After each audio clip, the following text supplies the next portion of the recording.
Hello once again, my friends. We've returned from lunch. We are back live. We are heading over to the paddle boats. We're gonna hook up with our good buddy Matt, whom we met briefly yesterday, and they're gonna have a show for us.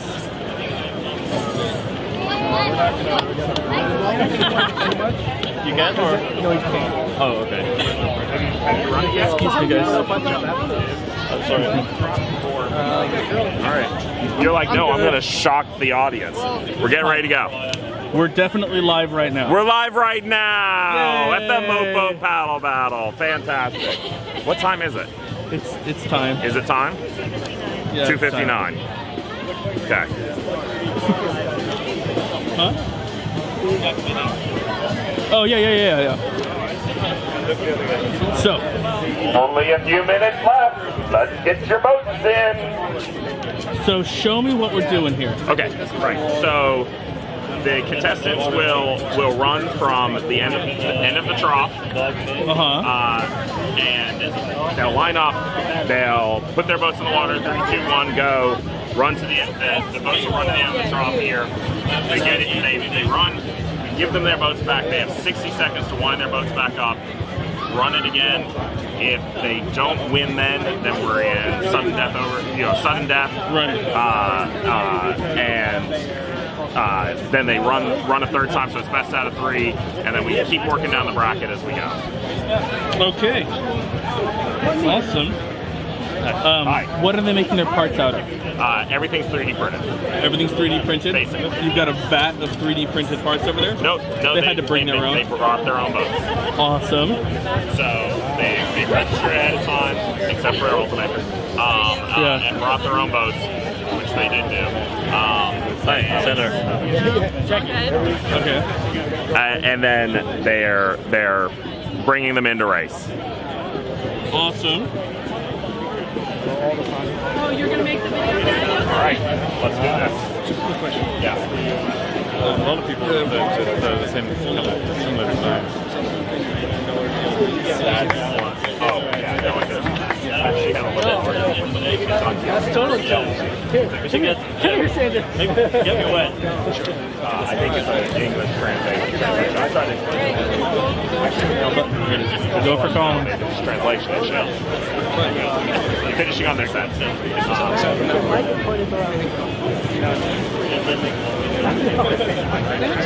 I think the mic is pointed at us.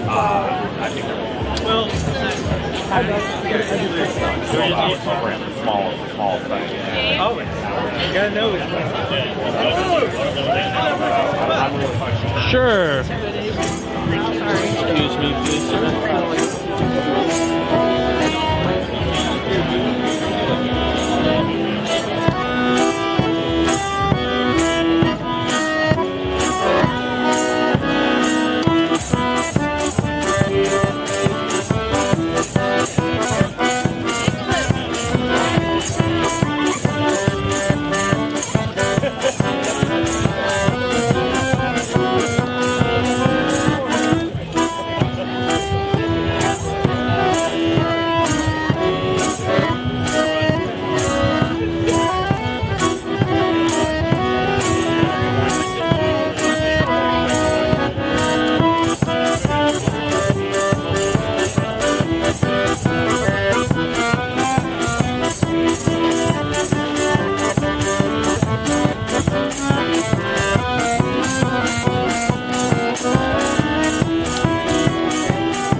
All right.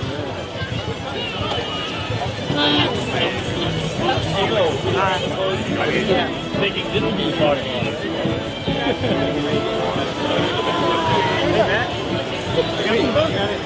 All right. Come one, come all. We're about to race the Moat Boat Paddle Battle. This is a race of 3D printed paddle boats powered by rubber bands. Up first, we have the SS, SS, and Electrode. The racers are winding their boats. Racers, are you ready? Boats in the water. All right. Okay, 3, 2, 1, go! And Electrode is off to a fast start. We saw this boat yesterday and it has wings, or maybe flippers. Electrode is coming to the end. The SSSS is floundering at the beginning, and we have a winner. All right, Electrode, here. Let's pass down his boat. Don't go away. Don't go away. Your boat's coming to you. It's right here. Spencer, start the clock. The teams have 60 seconds to wind their boats. Can they get their boats back in the water in time? Can I see the clock? The clock is not working. I'll tie it.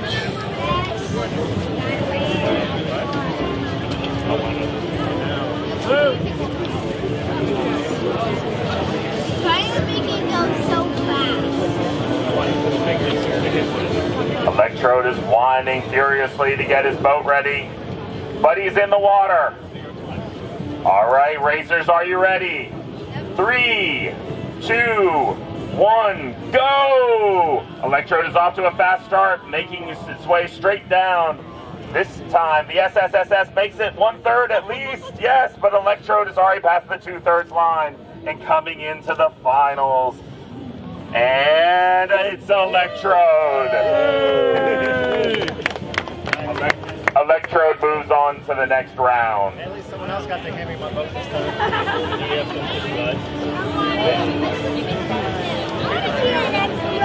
Is anybody bringing thermite? Next up we have the Black Pearl and Xander boats. On deck we have Faire boats versus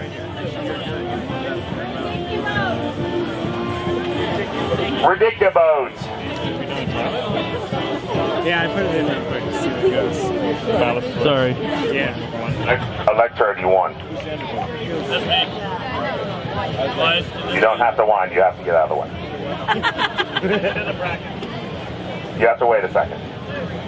You're the Black Pearl? Yeah, I'm a Black Pearl. You get to come back after. Design make tea, somebody tweet it out, please. All right, we have the Black Pearl and the Xander boats. Can we use physical force? The Dutchman wants to start an international incident. All right, racers, are you ready? We're ready. Racers in the water. No, I thought we had a minute already in the water. We can pre-wind? Yes. Okay, everyone, the first round you can rewind. You already wound up? Yep. We would prefer if you rewound. It makes things go faster so these people don't have to stand around and wait. I thought we were being timed. Okay. Matt, from my angle, you were literally just a talking megaphone. I can't see your face. It's just your voice. Probably for the best. With hair and sunglasses. All right, the racers are in the water. 3, 2, 1, go! And Xanderboat takes off fast. The improvement of the tape from yesterday seems to make it not a sinking boat. Oh, but he hits the 2/3 way and stops. But the Black Pearl seems to have floundered at the beginning. Pass the boats back. The contestants now have 60 seconds to wind their boats, and the clock is running. The clock is running. Kelly. Give me a sticker, Kelly. What? I'll go against that. Oh, okay. The contestants are winding furiously, racing the clock, but they are halfway Struggling to get a through. good camera Can in. they make it? Are the propellers not 3D Oh, printed? it'd be great if I They don't have to could. be? They don't Thank have you. to be. It's 80% 3D printed. Is that better? How are we doing on It time, will Kelly? be when he gets out of the way. Oh, yeah? I saw a few that seemed like they took them off a different boat. That's better. Hi. Take your hand. Apparently we're very good 10? friends now. 4, 3, 2, 1. All right, racers are in the water. They just make it. 3, 2, 1, go! Xanderboat's off again, but hugging the edge. Black Beauty seems to have turned and floundered, but they both stop midway through. That's 2 for Xanderboat. Yay! Xanderboat moves on.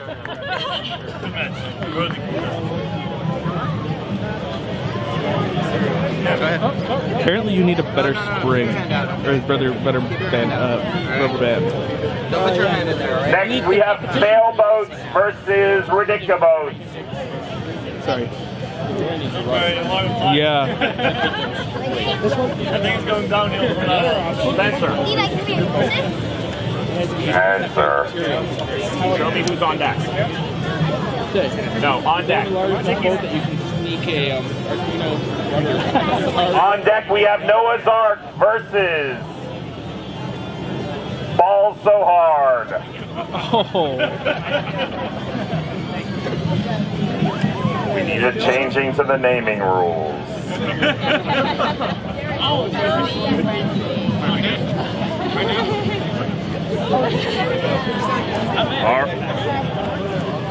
Ready for the next race? All right, Sailboat and Ridicaboat to the starting line.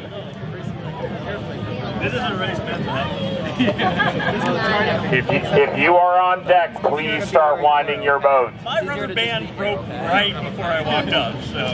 All I heard was wah. All right, whatever. Let's go. Racers, are you ready? In the water. Hands out of the water. Yeah, back up, please. Hands out of the water. We don't want any fingers taken off by flying boats. All right, racers are in the water. 3, 2, 1, go! Why? And Ridicaboat tucks to the edge, but seems to be making it. Wow, Sailboat? Sailboat, well, lives up to its name. At least I don't have to wind it again. It just never unwound. That could win you the round. Success. Ridicaboat makes it to the end. Woo!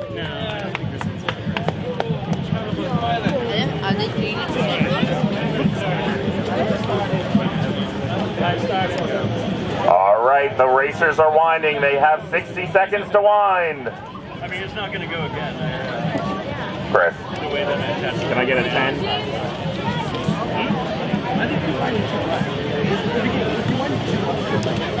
So before, I spent rubber There's a band spot on over the side, there. but because that's under a time crunch, I did tie it to one side, so it's not really. The countdown clock is running and we're 30 seconds in.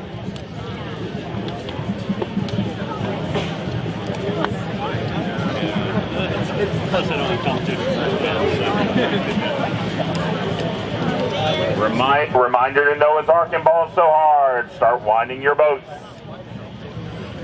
All right, 10, 9, 8, 7. Okay, they made it into the water. Come on, come in, come in. All right, racers, are you ready? Yeah. 3, 2, 1, go! And Ridicaboat is off again. While that West German paddle doesn't seem to want to turn. Ridicaboat makes it 2/3 of the way, but no, there's still a little push in it. it crosses the 2/3 line and takes it for the next round. Mayday. But is it sinking about? Noah's Ark and Ball So Hard to the racing line.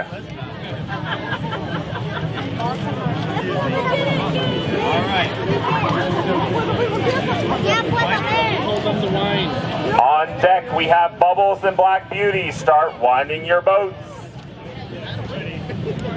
Racers, are you ready? Racers in the water. 3, 2, 1, go! And Ball So Hard seems to have wound backwards. He's turned his boat back around and it's coming down. Noah's Ark's made it 1/3 of the way.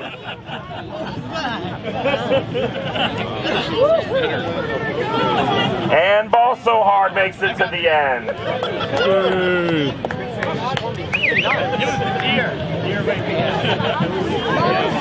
And now I've got Racers, you have 60 seconds to wind your boats.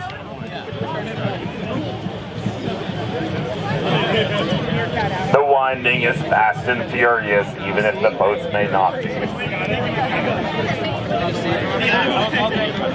I forgot to introduce myself. I'm doing the live tour, the absolute live stream for Make Media.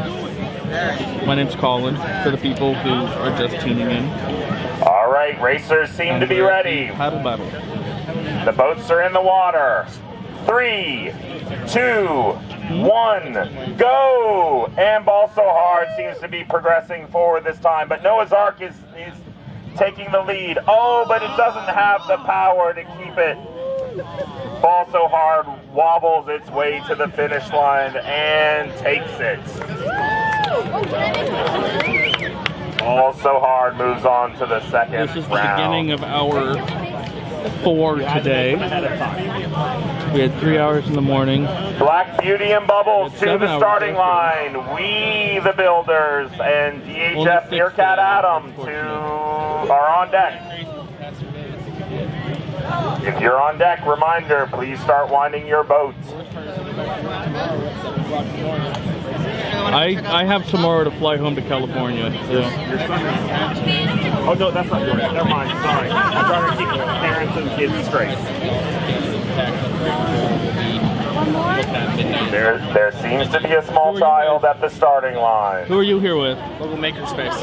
Your Makespace? Yes. Yeah. Did I talk to you guys yesterday?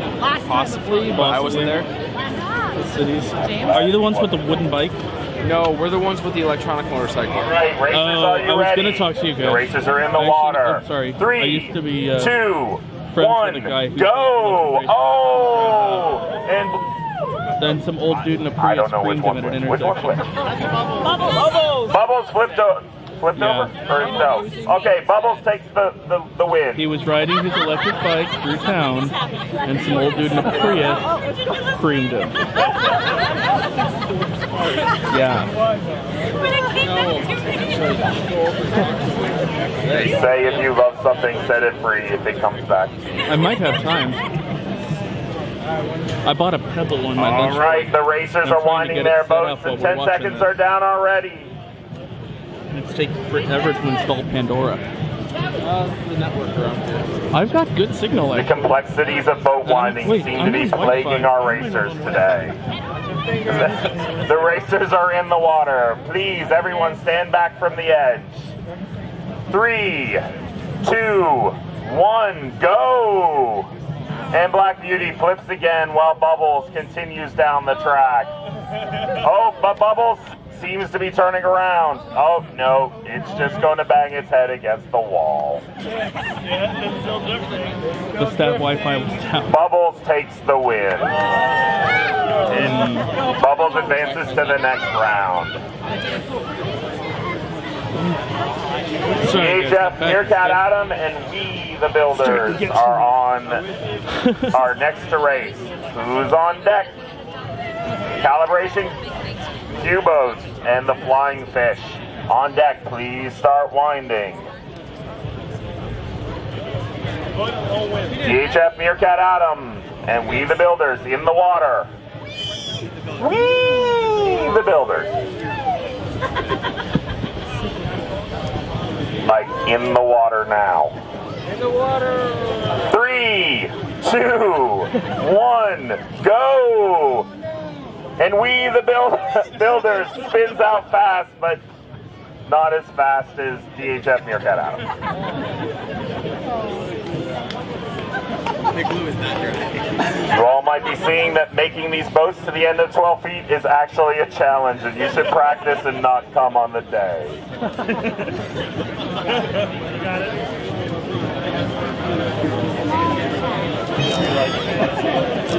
The contestants have 60 seconds to wind.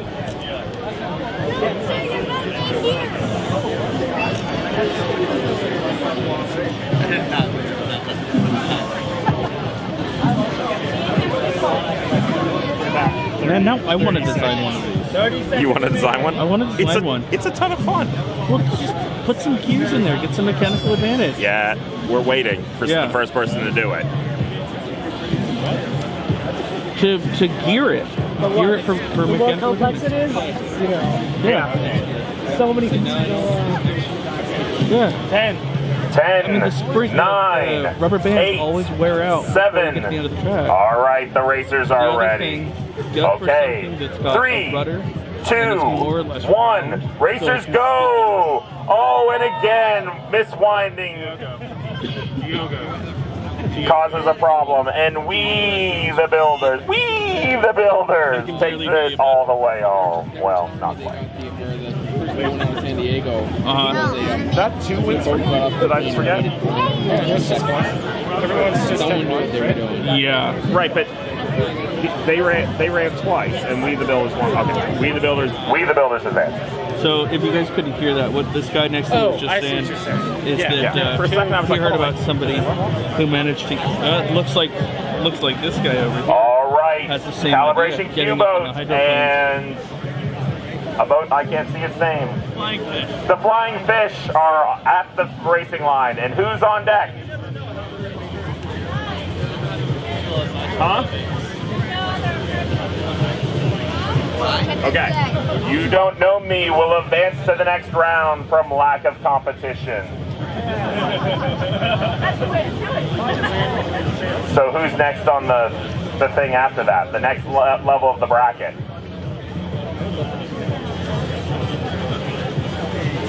Electrode and Xander boat, please get on deck and begin prepping your boats.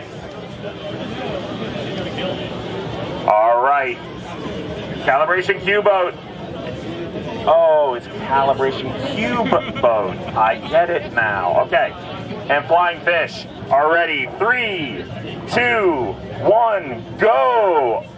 Flying Fish is listing, but seems to be a powerful boat. These could be 2 contenders. Oh, calibration Q boat keeps on going, and it looks like it's going to make it the distance, and it does.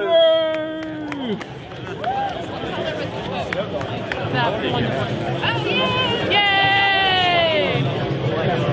What was it? Yeah. And the clock is running. He's got a winder. Oh, that's smart. Calibration Q-Boat is See, the that's father of something I was the thinking of. youth winners from Have it this be a morning, mechanical so wind this also. is a racing family. And he's got a winder. Awesome. Calibration Q-Boat seems to be the first to implement a winder.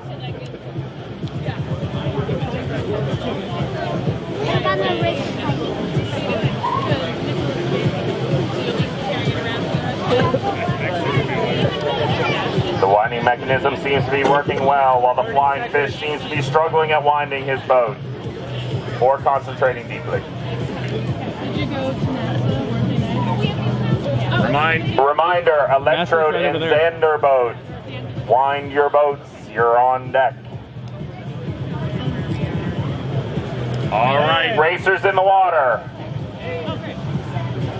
3, 2, 1, go! And Flying Fish boat is off to an early start again with Calibration Q-boat. Does Flying Fish have the wings this time? No, it doesn't. Calibration Q-boat coming in for the win. Calibration Q-boat makes it to the round 2. So out of round one, we only had 3 boats make it to the end of the line, which kind of bodes for who's going to make it. All right, we are in the second round. Electrode versus Zender boats. Electrode! Who's on deck? We're ready. Ball so hard versus Ridicuboat. Start winding. Okay. Electrode and Zanderboat are in the water. 3, 2, 1, go! Zanderboat's off to an early start, but starts hugging the edge. Electrode, though, seems to be persevering through. Zanderboat might make it to the end. Oh, but he's slowing down, and Electrode takes it past him and takes the win.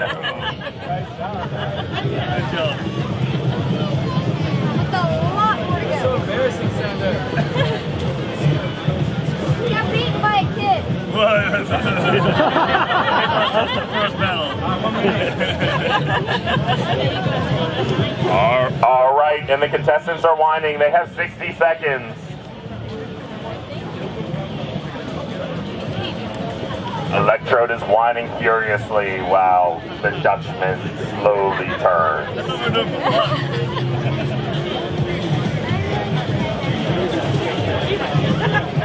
He needs to print another one. 30 seconds. 30 seconds.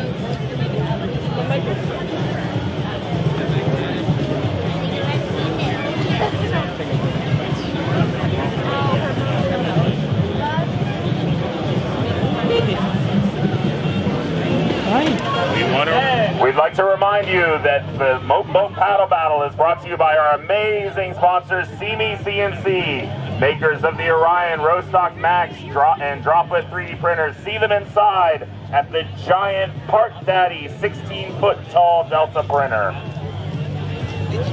All right, the racers are in the water. Racers, are you ready?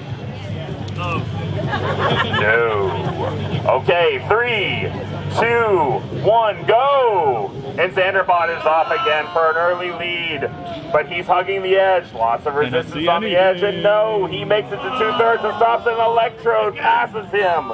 Electrode will have this unless it goes home. Not the first boat to do so. No, and Electrode takes it. Zanderboat is out. Electrode advances to the next round. Ridicuboat, Ball So Hard are next on the line. Yeah, that's You Don't Know Me versus okay. Bubbles are on deck. Start winding your boat. Okay, racers in the water. Racers in the water. Okay, 3, 2, 1, go! And Ridicuboat takes off but hits the edge. And I can't see through children.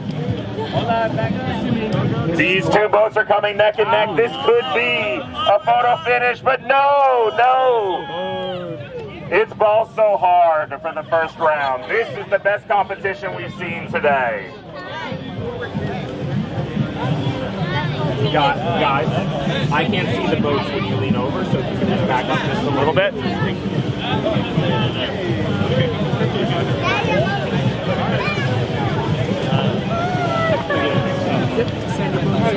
Yes. Memorial.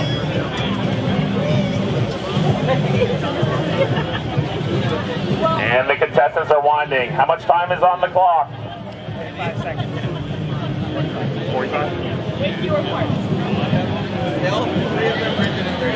Zanderboat is adding his Zander to Ridicuboat, hoping that the weight will improve the performance. 30 seconds. It's the spirit. It's the Zander spirit. It's the Zander spirit.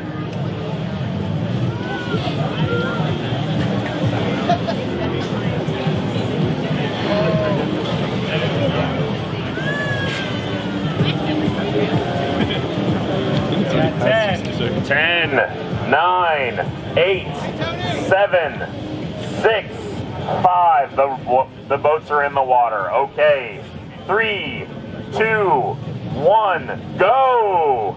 And Ridicuboat hits the edge again, or Ball So Hard, sorry, while Ridicuboat moves along the side. Again, we are neck and neck coming down to 2/3. But Ball So Hard seems to be taking the lead and takes it.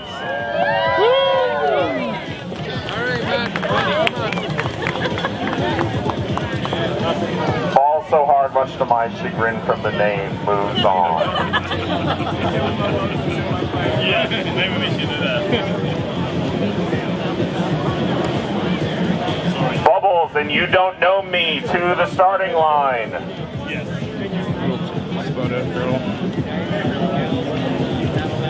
Whee! The Builders and Calibration Cube boats are on deck. All right, and the racers are in the water. 3, 2, 1, go! Oh, and You Don't Know Me spins out fast and crashes to the edge, while Bubbles continues its heroic fight to the end. It's the furthest I've ever been. And it makes it. It has yet to make it to the end. No.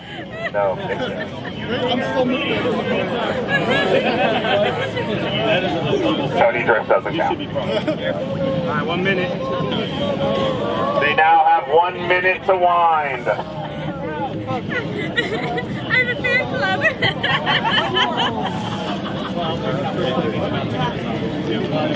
I need to have a mechanical winding division next time. That's a huge advantage. Yeah. Last time we didn't have a time limit. We had a really powerful boat. It took her 5 minutes to wind up her boat, and everyone just walks off. The competitors are winding, and they're approaching the water.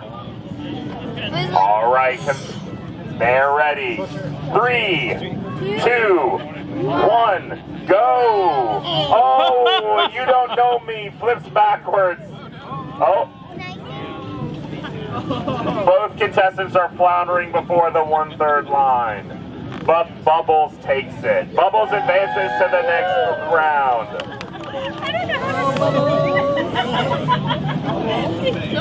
And we have the Builders versus the Calibration Cube boats. Ball So Hard and Electrode, you are on deck. Begin winding your boats. Again, wind your boats. Okay, and we have Calibration Cube boat and the Builders in the water. Racers, 3, 2, 1, go! And Calibration Cube boat and the Builders are, oh, well, I didn't even get to finish that. Calibration Cube boat continues its fight to the finish and takes it.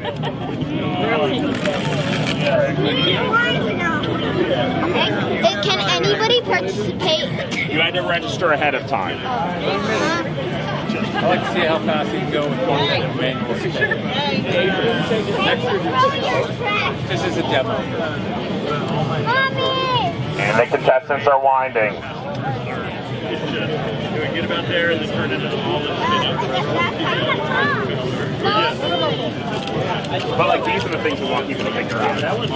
Yeah. Oh, makes it better. Yeah. Like better design. Very clever. Well, no, I was He didn't race, but he saw the races in California. So he knows a little bit Excuse me? what to do. How do you make the boat? All the boats are 3D printed. Oh, you choose one? No, you design your own boat and then 3D print it. So you have a chance to learn how boats are made. 10, 6, 5, 4, 3, 2, 1, and the Builders is in the water. Todd. All right, 3, 2, 1, go! And the Builders is off to a fast start. The Calibration Cube boat is keeping right up. The Builders makes it halfway, and it still has some wings, but Calibration Cube boat pulls forward and takes the win. Calibration Cube boat moves forward.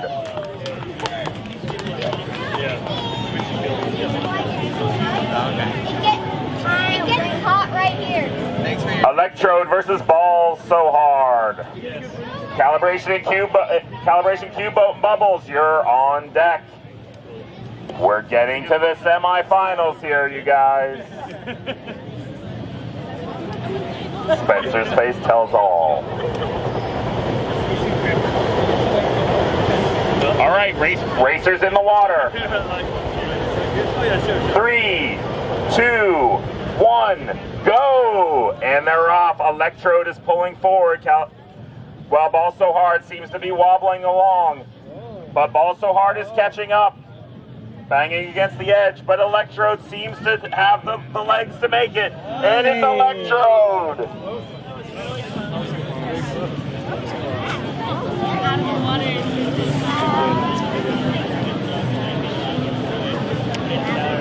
The contestants have their boats. Start the clock. 60 seconds. 2 out of 3. 2 out of 3.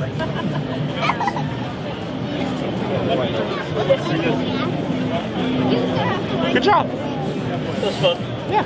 And then we learned something. Right. And just Displace more water than it has to do on the plane. I think Both of these propeller boats require some furious winding, so the contestants are winding hard. 30 seconds left. and challenge kids. Don't take it off with kids. They're gonna make it.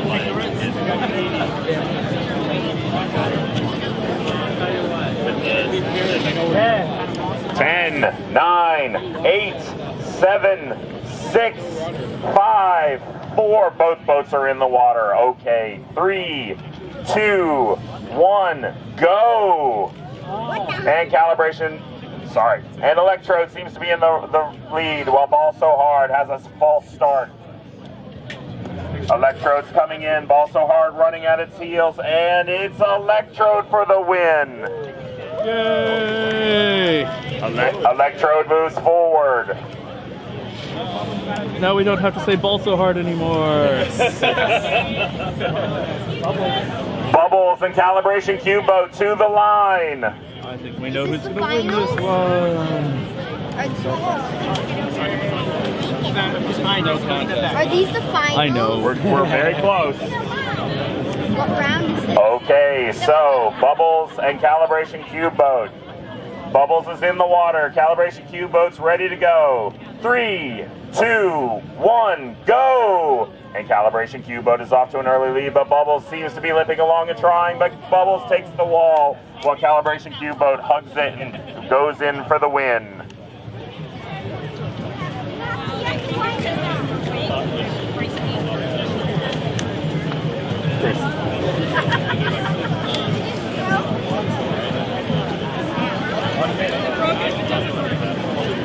The racers have their boats. Bubbles has an easy winding system, but Calibration Cube Boat has the mechanical advantage with his winder. The contestants have 60 seconds to wind their boats. Calibration Cube Boat asks for assistance from his champion son.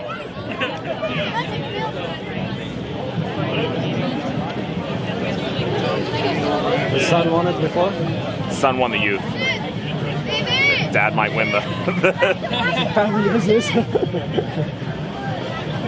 what will they do with 2 for 8? Wait, next year. And the boats are in the water. 3, 2, 1, go! Bubbles comes out, puttering along, but Calibration Cube Boat is in the lead, hugging the wall again, bouncing from side to side. And Calibration Cube Boat wins. Yay!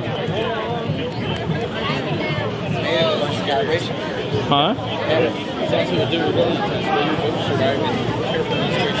It's true. And we're at the championship round. This is it, folks. The next 3 races determines who will be our open class winner of the Moat Boat Paddle Battle. Brought to you by See Me CNC. Go inside and see their giant 16-foot Delta and check out their commercial printers, the Orion, Rostock Max, and Droplet.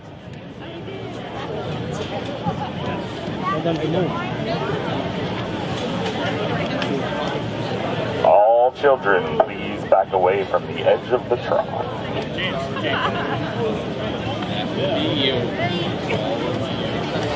All right, this is it, folks. This is for all the marbles.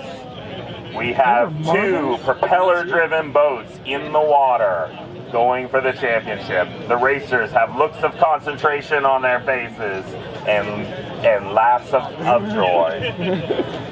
3, 2, 1, go! Electro's off to an early lead, but Calibration Q boat turns and is bouncing against the walls. Calibration Q boat seems to be taking the lead and takes the win. Oh, careful, buddy.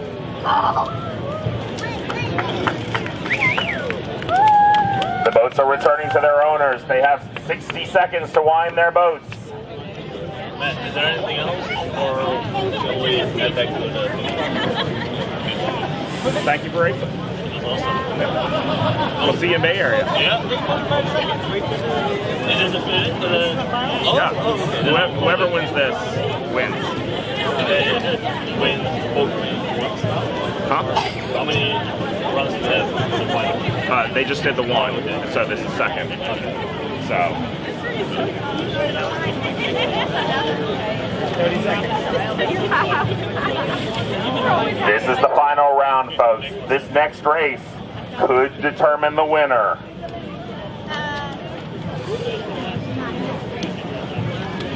Here, I can hold it for you. Oh, it's okay. What's the prize? You win. 3D printer. Boats are in the water. Both boats are in the water. The racers are ready. All spectators, please back away from the edge. All right. 3, 2, 1, go! Electrode is off to an early lead. Calibration Q boat seems to be catching up, though, bouncing from side to side. Calibration Q boat in Electrode nose to nose, but Calibration Q boat takes it for the win! All right. So does he get a 3D? Ladies and gentlemen, we have a family of champions today. All right, boys and girls. That's the end of the paddle boat challenge. It looks like we're a little overscheduled. No. Yes. We went overscheduled a bit, I think. Next is Make Your Pavilion. Walk that way, so Losing my mind. Put up a good fight. But I got beat by a kid. So we're gonna go to the Maker Pavilion, Zone 3. Okay. I don't know these things. You expect I'm listening to people?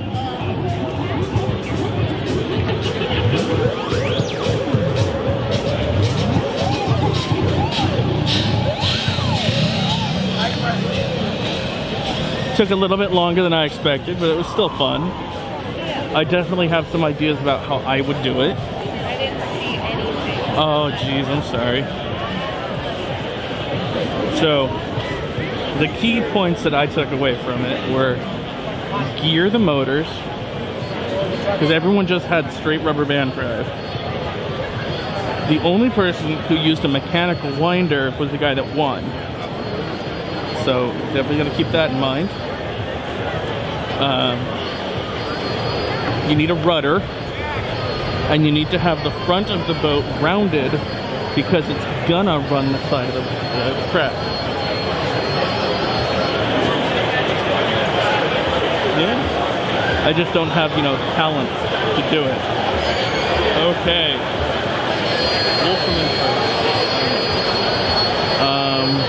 Where do we start?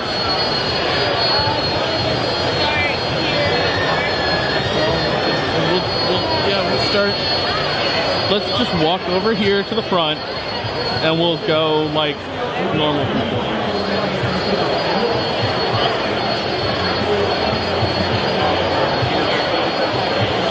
Pardon me.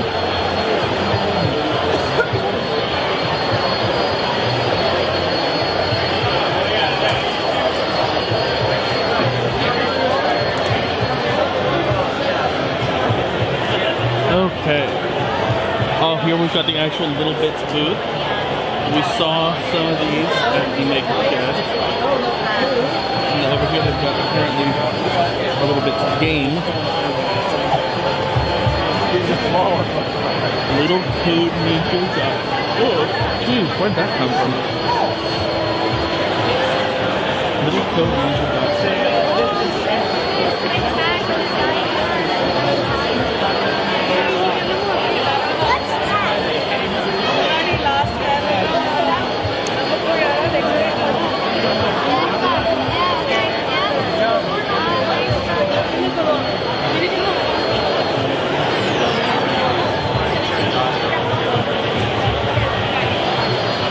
Okay.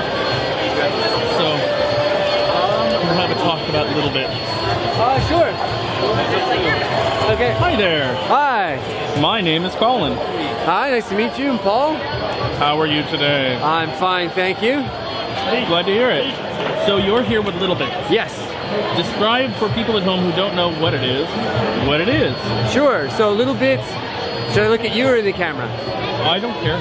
Okay. So Little Bits is a system of electronic building blocks used for inventing, inventions big and small. So we're here, we have modules out on display, some projects that we've made so people can come and get their hands on Little Bits and play and create. Okay. Do you guys have any new products that you're just debuting? We don't have any new products, although we are teasing a new product. So we're going to be launching something in October. Oh, we yeah? have people signing up, potentially to be one of the first people to win that. Okay. And then here in the booth we have our arcade machine, which we debuted in San Francisco at the Maker Faire. So this is the first time it's here in New York. So it's an interactive arcade machine using motors and lights and things like that. And so you can come and play and win a lollipop. And we have a few other projects out here that we're showing off. Okay. Yeah. So what can you build with Little Bits? So with Little Bits you can build all kinds of things, small inventions, large inventions. We have, for example, we have a project which is a connected fish feeder. So basically using our CloudBit, which is our Wi-Fi connected module, you can remotely trigger from a phone or a tablet a servo motor that drops fish into a bowl. That's just one example. That's one of our cloud-based modules. We also have an Arduino module that if you do Arduino programming, you can program, create things, sensors, like let's say an intruder alarm that senses some of our sensor modules, like a motion sensor or light sensor. You can use that to trigger an alarm going off, like a buzzer, or playing an MP3 back using our MP3 module. So there's a lot of different variations on things that you can do with Little Bits. Where do people go to find out about what Little Bits has and what they offer? Sure, so you can go to littlebits.cc to see some of our different products. We have things ranging from just like robotics kinds of projects. We have music-based, you can build your own synthesizer, coding and programming with Arduino. So you can go to our website to find out more about Little Bits. And about what kind of price range do Little Bits go for? So we have kits that we sell, and those kits range from $89 up to $299. And then the individual Little Bits modules, they can sell from anywhere from $8 up to about $36 for the more complicated ones. Thank you very much. Yeah, Your name very again welcome. was? Paul. Paul, nice to meet you, Paul. Thank you. Nice to meet you too, thanks. Excuse me, guys.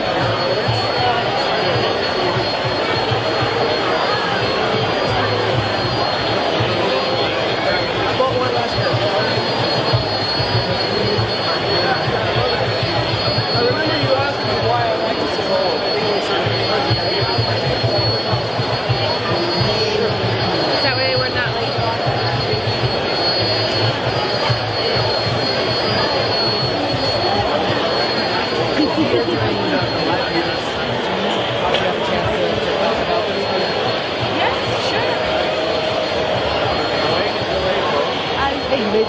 I made this too. Hi. Hi. How are you today? Wait, I'll just make sure it's all on. Okay. Yes. Hello. Hi. And what's this one's name? This is Ron. Yeah? Yes. How old? 4.5 months. 4.5 months. Yes. Mine is 3.5 years now. Yes? Oh. It's yes, yeah. So what is touch creature? What is touch creature? It's a creature of touch. So basically when you touch it, it touches you. Okay. But Where are its sensors? wait, אני רוצה שתנהג, שזה יראה כאילו זה עובד. So the way it's done... Sorry. So sorry. So the way it's done is that each tentacle has a left, right, up, down. Uh-huh. And it's got conductive wire connected to a capacitor sensor. So you know that it's being touched. By touch. What inspired you to make this? I was researching senses and I was thinking how would the creature feel left over with one sense. Only the input and the output. Yeah. There are a lot of sea creatures like that. Yes, that's Yeah. there's a sea creature called something like that. Yeah. That's the inspiration. Yeah. I was also thinking of some H.P. Lovecraft when I looked at it. Cthulhu? Oh yes, yes, yes. Yeah. All right. How do people find out more about touch creature? I have a site and Mm-hmm.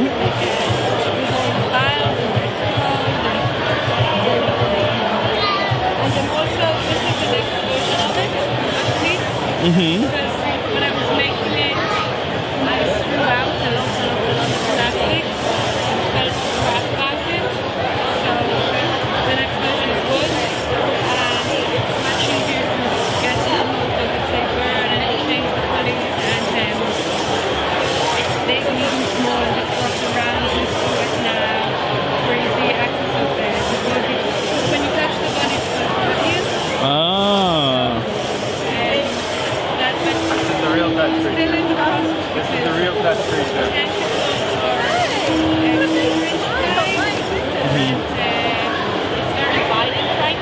Yes. Painful, so I need to change it to it's All right. And your name? Talia. Talia. Yes. Nice to meet you, Talia. Yours? My name is Colin, Colin. and I've been doing I am doing a live stream for Make Media. Okay. Thank you so much Thank for you. your time. Okay. That's okay. We're gonna talk to Dave from Maker. Okay. Hello. I see you in 2 places at once here. Yeah. You are also on the screen. Oh yeah, that's me. Yes. Trying to weld. So, tell me, what is Maker Pipe? So Maker Pipe is a connector system to build out of electrical conduit. Electrical conduit is such an awesome building material because it's dirt cheap. You can get it anywhere, and we want to make it more accessible and easier to build with electrical conduit. So we came up with a series of connectors that allow you to do that.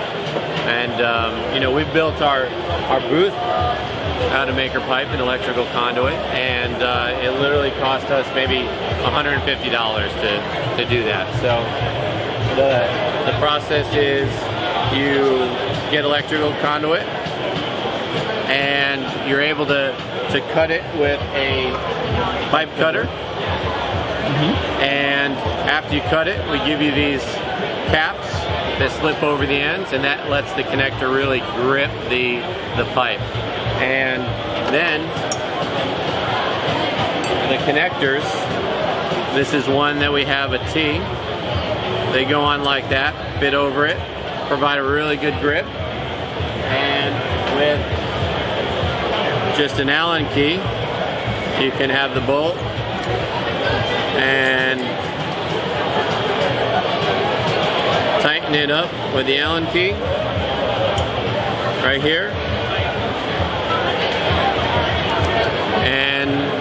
got a connection. I see you also have a pipe bender over there. Yeah, the awesome thing about electrical conduit is you can bend it. So this is a pipe bender that you can get at your local hardware store for about 40 bucks. And you can make all kinds of crazy bends out of electrical conduit. So it adds another element of creativity to it. So, absolutely. Yeah, we want to keep going with it. We want to have all different types of connectors and different size pipes to just make it easier and more accessible for people to build. Cool. So how do people find you? Yeah, we've done some prototypes, and we are live on Kickstarter under Maker Pipe, and we've got a few rewards. We just were elected as a staff pick from Kickstarter, so we're really excited about that. And you can get in for $1 up to $5,000, depending on what you want to build. Awesome. Thank you so much for your time, Dave. Yeah, my name's Colin. Nice to meet you. Nice to meet you too. Thanks a lot. Thank you. You should bring it to the US. Please, yes. Thank you. Okay. That's so great.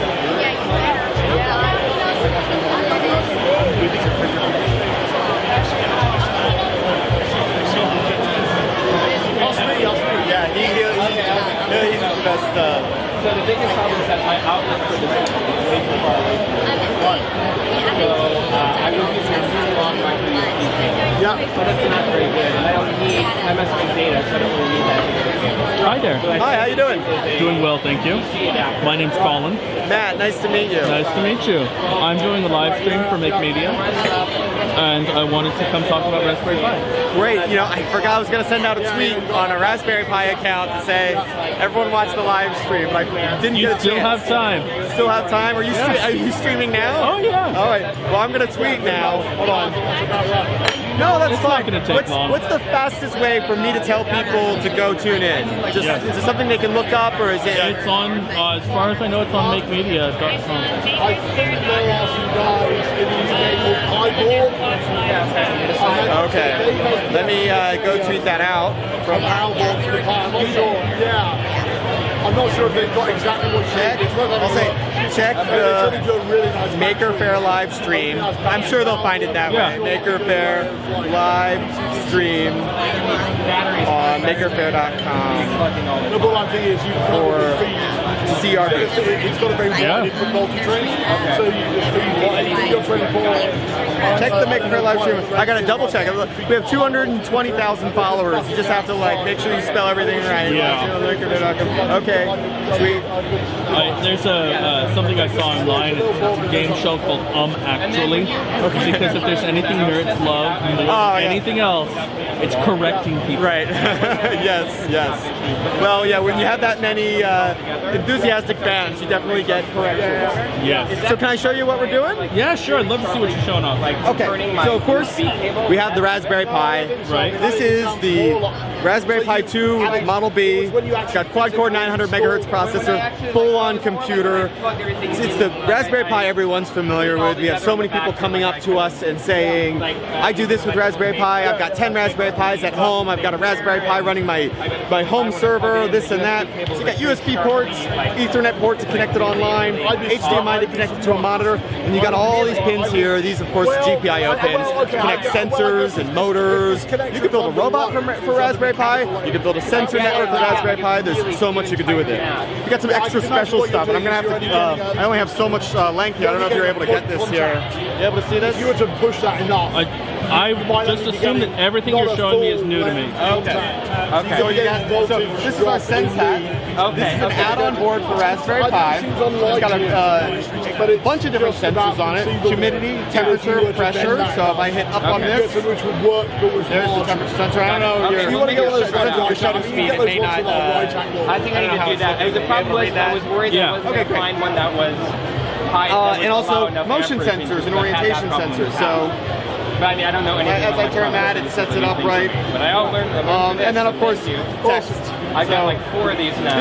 What's cool about this? A bunch of different sensors and an LED matrix and a joystick controller. I know I said what's cool is that this is the hardware that's going to the International Space Station on December 15th. We're really proud to announce that we've got 2 Raspberry Pis going up with astronaut Tim Peake they'll be running code experiments written by kids. I'm gonna come this way a little bit so I don't have to reach so far. New products before they So this here is the Raspberry Pi touchscreen. It's another new product we're showing off here. There's the Raspberry Pi on the back of it. And it's 10-point multi-touch. So I'm just using 2 points here and I'm zooming in and out, but we could have 3 people here zooming in and out. And this is a display that works specifically with Raspberry Pi, $60. It's shipping now. Really, really excited to see that. And we already heard about some amazing projects using it. We've got someone here who showed a really cool project using Raspberry Pi. I want to show you one more thing. Actually, 2 more things if you have time. I've got plenty of time. Come on over here. Live stream that. Like that. So I mentioned the AstroPi program. This is the case. This is the case that the Raspberry Pi is going up in. There's a lot of considerations when you're sending something up into space. For instance, heat. There's not, there's no, in a microgravity environment, that you can't use convection to cool like we do here on Earth.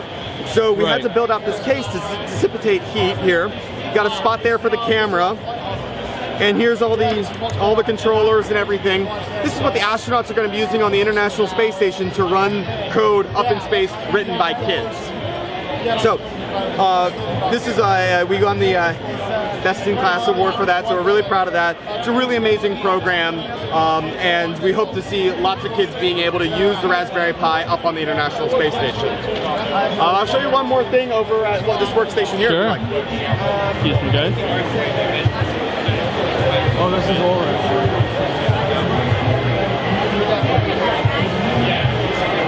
Excuse me, guys. would be bespoke for that.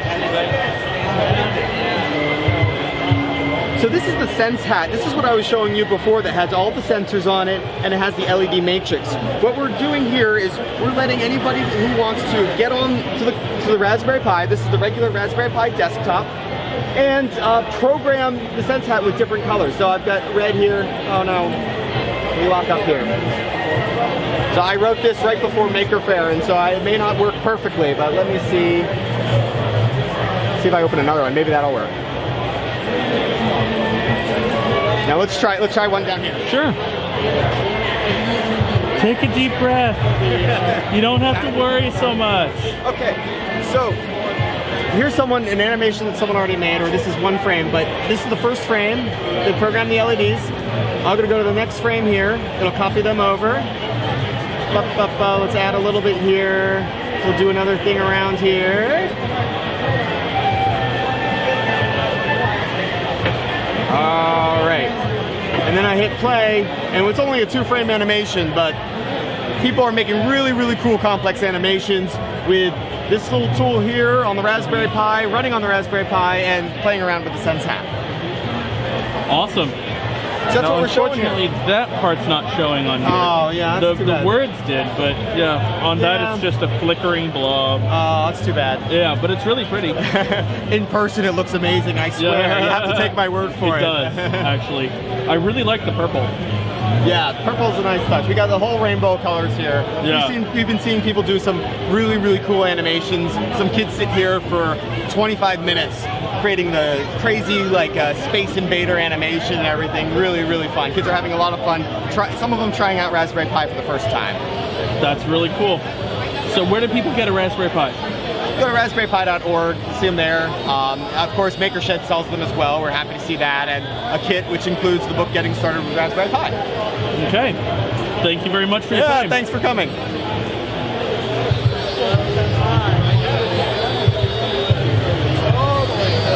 guys from Make Pipe wanted to take a photo.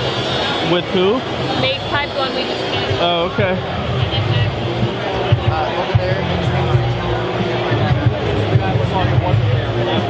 So I'm apparently being called back for a photo op.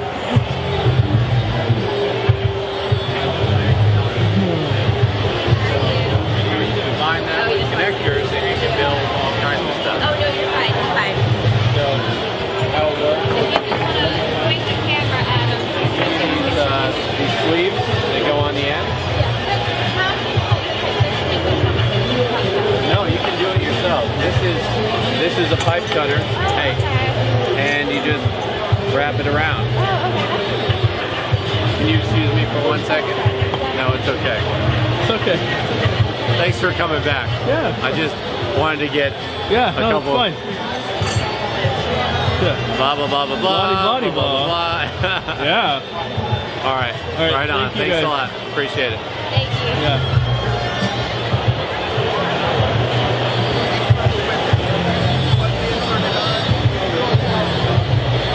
I don't know if you guys knew, but I'm kind of a big deal. Yeah. You got the paparazzi now. Excuse me.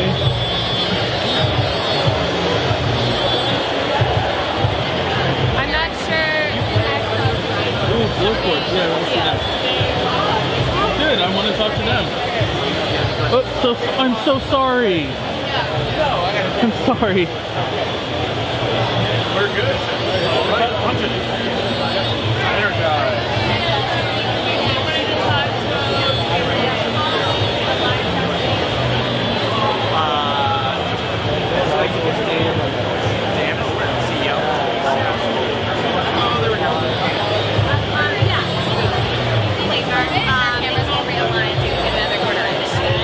Hi there. Hi! You want to make a logo? Sure. Come right over here and we will throw this in. So as fast as we can get it in there. All right. We just began this print. Hey there. So let me get on the front side of you. Oh, right. So tell me, why are you doing things, camera? Actually, can I hold on to that? Try to grab it for me, please. So, tell me who you are, sir. I'm Dan Shapiro, CEO and one of the founders of Glowforge. And tell me what Glowforge is. So we're making a 3D laser printer, basically a CNC laser cutter engraver that can both has a bunch of extra features to make engraving in 3 dimensions better, and that has machine vision on board, so you can do things like draw something and then have it cut and engrave right over the top of it, so you can draw, design with just a pen. You can also print from CAD software, Illustrator, etc. Has a flying autofocus that lets you do multiple depths engrave and cut and engrave over curved surfaces.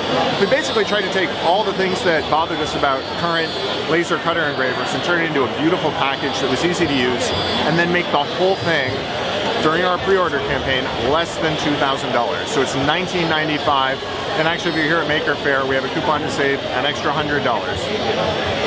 Okay, so speaking from a fabrication background, that's an incredibly good price. What's that? That's an incredibly good price. Thank you. We're pretty excited about it. I paid $10,000 for a very frustrating laser that I imported from China. It took me days to get working and was just no end of frustration. And the software is just really hard to use, even on a great one. Dealing with things like the kerf, the material that the laser removes, so that your 1-inch squares are actually 1 inch. Dealing with material that varies in height and thickness, so you change to a different material and suddenly your design doesn't work anymore. We wanted to make all that go away. We added an automatic low-res 3D scan of the material when you start. So if you're engraving a MacBook, you can engrave over a curve. So you can not just engrave curves, but you can engrave materials that are curved. That's actually really cool. So, let me catch up to my train of thought of what questions I always ask versus what you've already said. That was a long monologue, sorry. No, it's okay. You're the CEO. I'm sure you've spent a lot of time making the pitch. And it's a good pitch. You do it well. Thank you. The size of this is also really accessible. I appreciate that. It's very much a tabletop machine, but with absolutely an industrial professional grade equipment. Yeah, this is a 40 watt for our basic, 45 watt for our Pro 2. We've got great optics in there. They're even upgraded for the Pro version. So you can do with this what you'd be able to do with any typical laser in that power range. We've also done tubes custom made for us, has higher mode quality, so we're actually able to run a little faster. We get better spot size. And we think this is, I want to launch 1,000 Kickstarters. I want to make 7-year-old kids, because I have twin 7-year-olds, able to go and make their own toys, because that's what my kids do. My wife turned to me a few months ago and said, have you noticed that our kids ask us to make things for them more often than buy things for them? And it completely blew my mind because it's true. And that power to go in and say, I have this idea, I want to make something with it, and then have this sort of instant gratification. This takes 5 minutes to go from this into an actual physical, tangible object. That's just not available any other way, and I want to do that. We've also got beautiful things that engraved out of leather and wood, wallets. The wall in my pocket is made out of leather from the laser. My belt has only one hole, which is a little weird, but it's because my old belt broke, and I cut a new one out of a scrap piece of leather I had laying around, moved the buckle over, and then went out because I literally didn't have another belt to wear. That notion that you can do something homemade in your home is really revolutionary. It's like we haven't had kitchens and we've been eating fast food for all our lives, and now suddenly we can make what we need, when we need it, the way we want it, and it is so much better than what you get off the shelf. That's all absolutely true. So how about we take a look at your machine? Absolutely.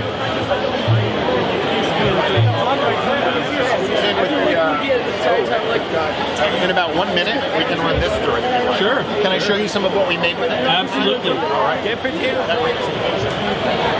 Thank you. Great. Here, throw it in, get it started, and then we'll come over. So all this is laser-made stuff. One pixel at a time, so it's very slow. How much expertise does it take? What if I say buy a print? Can I go to work? What do I need to know? Yeah, so I mean, you like the best thing to do, like, well, if you're a designer, so if you know how to use Adobe Illustrator or Photoshop or something like that, you can turn anything you can design on a computer into a laser design like this. If you're not a designer like that, we have a tab. Yeah, so it's going to be, it is an estimate to a certain extent, but based on our early calculations, it's going to be. Oh, yeah. So I cannot, it might come in at 30. Pardon me. So it might come out to be at a 4,000 device. Yeah. Drones. That's an awesome drone.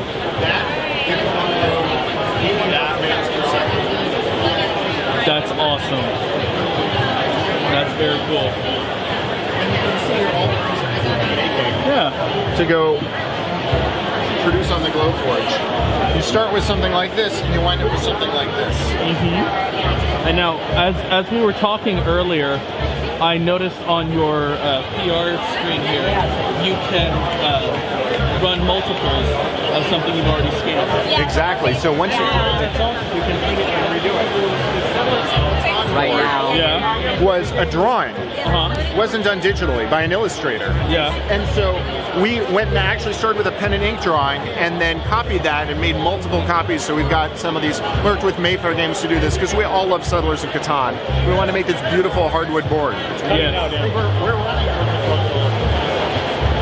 Sorry.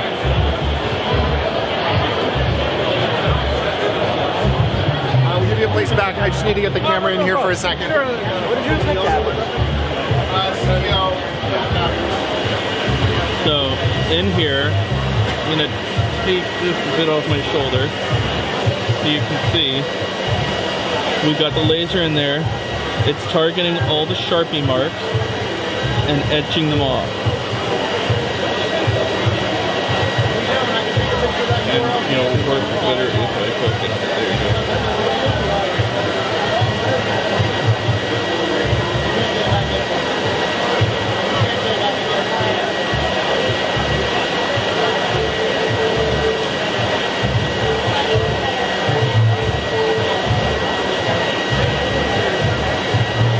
So let's talk some more about this.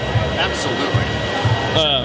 So go ahead. I was going to say, this can work under with a bunch of different materials. You can do this with wood. You can do this with acrylic. You can even do it with leather. And while you can work with CAD or Illustrator or Photoshop, take a picture and send it down, this kind of creation is amazing. I personally will tell you the thing I use it for the most is draw a line on a piece of material to cut it in half. Just having a table saw that's stored in my pen is kind of magical. Absolutely.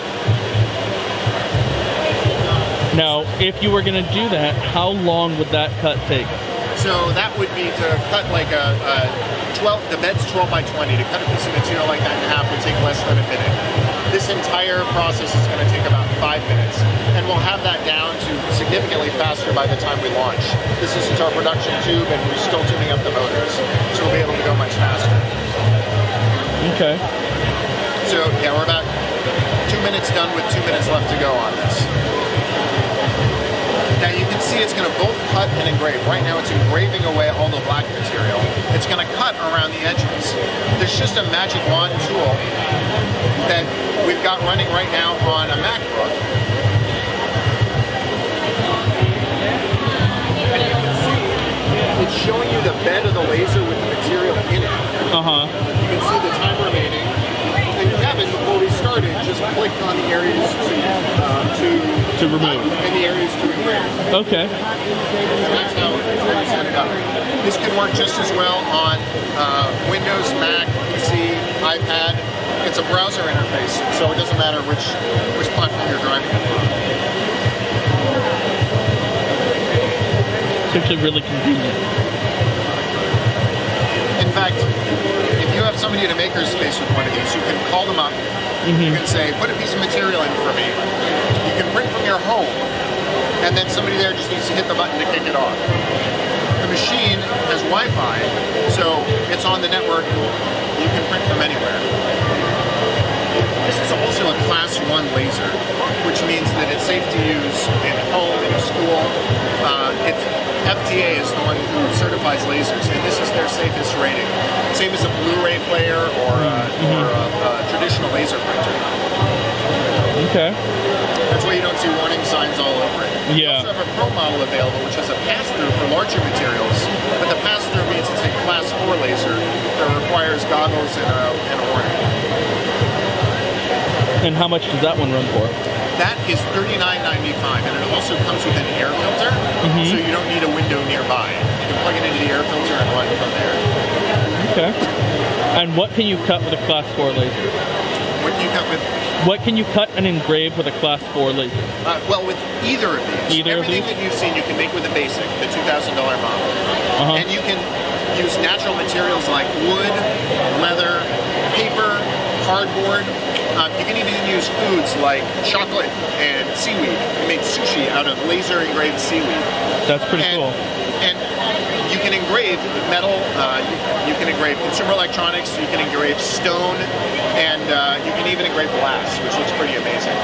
So we're doing the final cut here around the edge, and then we'll see what we came out with.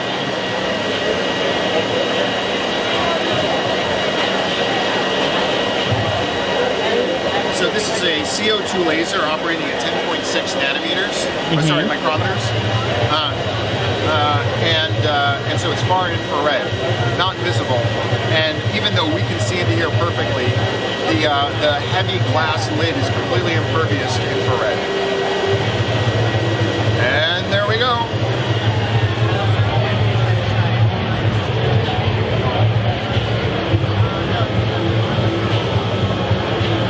Sorry.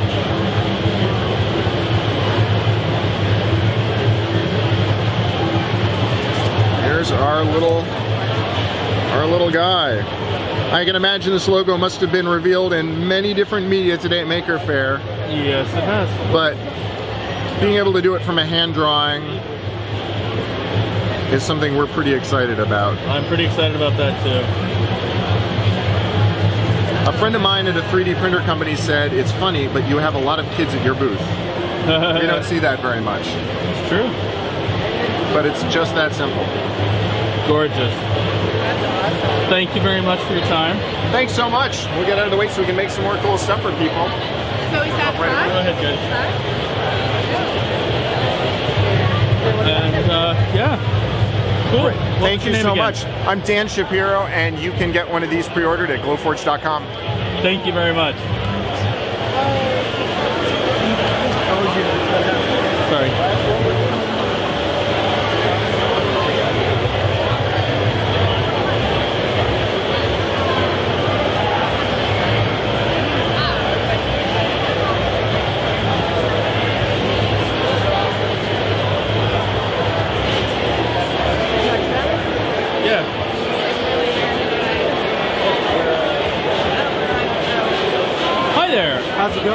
Going pretty good.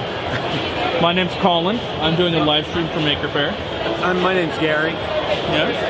Sorry. Anyway, how are you?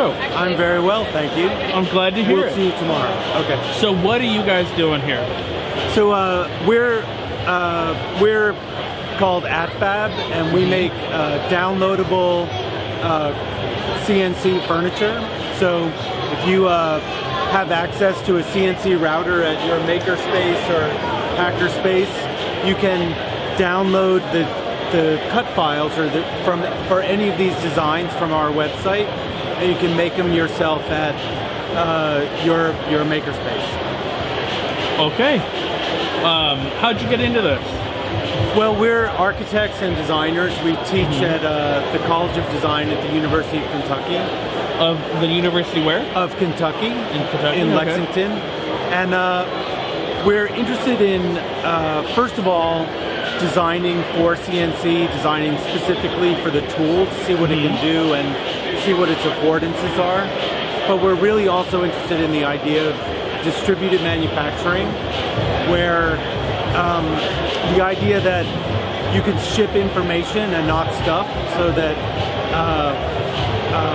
wherever you are in the world, you can download a cut file and have it made locally. So entering the age of the replicator. Exactly, to try and like eliminate the inefficiencies and environmental impact of the old way of doing things. So how much would someone expect to pay for one of your designs? Well, it's funny. If you wanted to have it made for you, you could have it made through OpenDesk. And what they'll do is you'll choose your design, and then they'll route that order to the fabricator closest to you. So, and they have their own pricing models, and those fabricators will actually provide a quote and things like that. But we actually like to promote making it yourself, because for two reasons. One, it's really inexpensive, and you get a great piece of furniture that you made yourself for relatively low cost, really low cost. So like this table is made with 2 slices of plywood, which means you could have a table for, you know, this plywood could be $19 a grade, sheet. so you look at spending probably $20 to $30 on that sheet of plywood. Exactly. So that and some table time, which could be free at your makerspace. You have a great table that'll last a long time, you know, for really, really little money. So. Well, what I meant, I guess, was how much do you charge for your designs? Oh, we can download them for free. It's all free? It's all free. So well, that's even better. Yeah. So you can, if you download it and just want to make it for yourself, it's totally free. If you wanted to sell these pieces, then it's a Creative Commons license, so we would work out a little deal. Okay. How would somebody contact you about possibly joining your group or submitting their own designs to you? Well, if you want to submit your own designs, that would be through OpenDesk, because they're handling the kind of global network of fabricators. If you were interested in these designs, then you would go to atfab.co. That's atfab.co, which just means fabricated at. Sorry, I just got a new watch, and oh, cool. The default was not something that I wanted it to be. Okay. Cool, AtFab. I actually really dig this. My wife, for a long time, has been looking for a knock-apart stool because she's a spinner at the Renaissance Fair. Oh, wow. So something like this would be ideal for her. Okay, then until she makes her own, why doesn't she take this one? You sure? Okay? Absolutely. Well, thank you. Sure. Thank you. Awesome. Take care, sir. Absolutely.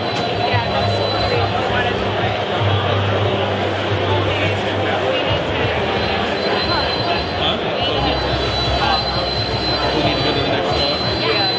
That's the Kids and Rockets, right? No, it's the one Food Truck Fancy Fizz Makersburg. They're a little bit behind. The Food Truck Fancy is really more filler. because it was just going to be us walking around talking about food. So we can, we can keep working through here. It's fine. It's great. Thank you so much. Let's, because we've only just made it down to the end of the first row. Yeah, I've just been trying to pick like a variety of chocolate. Yeah, no, it's really cool. You guys have been really, really helpful.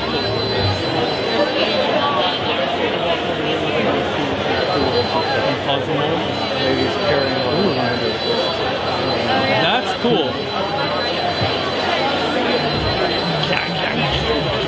Yes.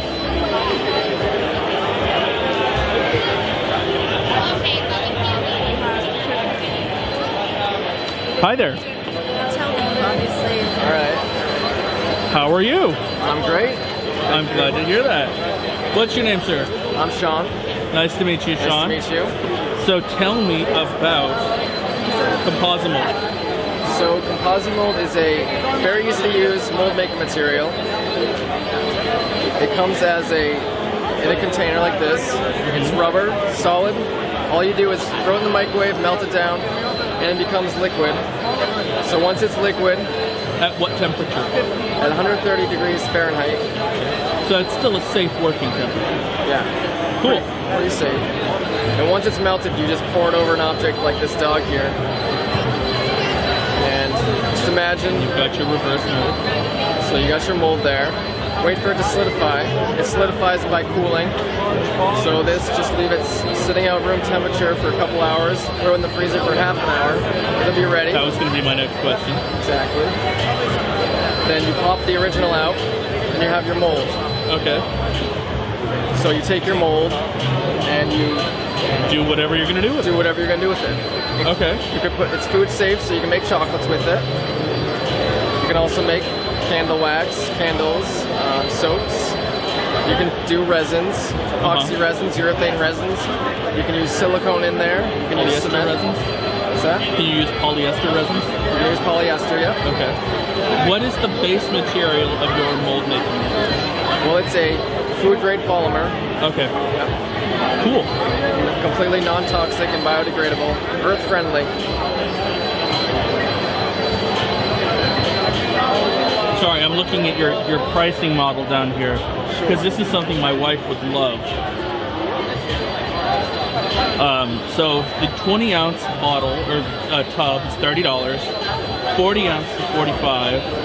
The World Maker Faire all-in-one kit for $80, which features a 16-ounce, a 20-ounce, a 4-ounce of mold relief, and a 4-ounce of bubble buster, which I assume means the bubbles pop out faster. The bubble buster, you spray it on the original object. Oh, I get it, yeah. Yeah, and that allows the bubbles to rise to the surface instead of sticking to the part. For those of you who've never cast before, yeah, one of the biggest problems is that pockets of air will stick to your mold, to your part, and get stuck in the mold. So then you have to file that shit off after you make something. Exactly. Yeah. So it makes it a lot easier. Just rise to the surface. Yeah. So how do people find you guys if they can't get here today? They can find us on Facebook, on Twitter, LinkedIn, Pinterest. We're on. We have our website, www.compositemold.com. Okay. We have over 135 videos on YouTube. So check out our YouTube channel. Any other social media? Because I'm definitely going to get some of this, but I can't take it home on the plane. So I'm going to have to order some when I get home. All right. Thank you. Thank you.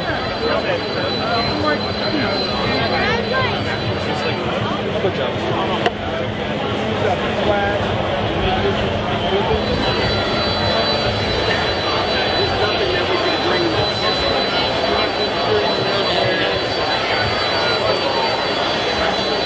Hi guys. How's it going? It's going pretty good. My name's Colin. Mario. Nice to meet you. What are you guys showing off here? All right, so today we're showing off Vision Maker, and it's a web tool basically that allows anybody to envision the future of New York City. And you can do that by selecting an area of the city and manipulating the ecosystems that are there, the lifestyle of the people that are living there, and the climate scenario that that area is experiencing, right? So you can like pick an area. In this case, we have Willets Point, and each one of these pixels represents a 10 meter by 10 meter area of a different kind of building and natural ecosystem and transportation ecosystems and infrastructure. Okay. And essentially what you do is you pick a painting tool here, like a natural painting, a natural area. So I'm gonna pick freshwater marsh and zoom in. And then I can paint that ecosystem onto the map, like by dragging and clicking, right? So I can restore natural ecosystems or change the built environment. Then I can save it, and then I can see how the changes that I made compared to that same area 400 years ago, nature's baseline, and against what we have today. So you can see this bar represents the stormwater of the area today, and this represents the stormwater of the area 400 years ago, and this is my vision. So the changes that I've made, you can see decreased stormwater, decreased greenhouse gas emissions, and increased biodiversity compared to today. That's increased? Well, yeah, an increase over today, over the biodiversity of today. So the idea really is to crowdsource visions of the future, right? Okay. If we get enough visions from everyday people, we can kind of get like a more collaborative idea of what we want the future of the city to look like. Okay, and this is primarily geared towards a greener, safer New York? Yeah, I mean, we don't like put any right or wrong answers or labels on anything, but it gives people the ability to explore a bunch of different, alternatives, really. Yeah. So you see people using it a lot of different ways. Some people will make huge high-rise condos and that kind of stuff. Other people will destroy everything except for their house and build forests all around it, that kind of stuff. But it's interesting. It's an interesting way to see how different people think about what they think the future should be. So I come from the San Francisco area, right on. Which one of the big hot button issues out there right now. Do you have a gentrification button? We don't have a button for that, but I mean, you can definitely explore those themes here. Yeah. Not explicitly, but it's definitely there. And we're working on building out the environmental justice element of it too. So in the future, we'll be able to see more explicit sorts of connections to that sort of thing. It's not there yet, but we're constantly adding new metrics and modules. Awesome.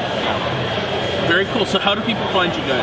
So you can go to visionmaker.nyc, and it's free to use and it's open to the public. All you need to do is create a free account. What inspired you guys to make this? Well, the inspiration, I guess, was from research that Eric did for Benedict. And that led him to figure out what the historical ecology of Manhattan was like 400 years ago when Henry Hudson got here. And the last chapter of the book talks about, because we know what the city was like, and we know what it's like today, we can make better choices about what the future could be. And so there's a chapter that talks all about that, and so people were like, well, how do you know that the city's going to be like that? And he said, well, I'm not saying that I know that it's going to be like that, but it could be like this. So then he went and we make these choices now. This is how it will be, right? So what he did instead was make a tool so that everybody could explore what the future could be like, given the changes that they want to see. Very cool. Thank you. Great idea. Pleasure to meet you guys. Thank you very much. What was your name again? Mario. And you are visionmaker.nyc. Exactly. Thank you.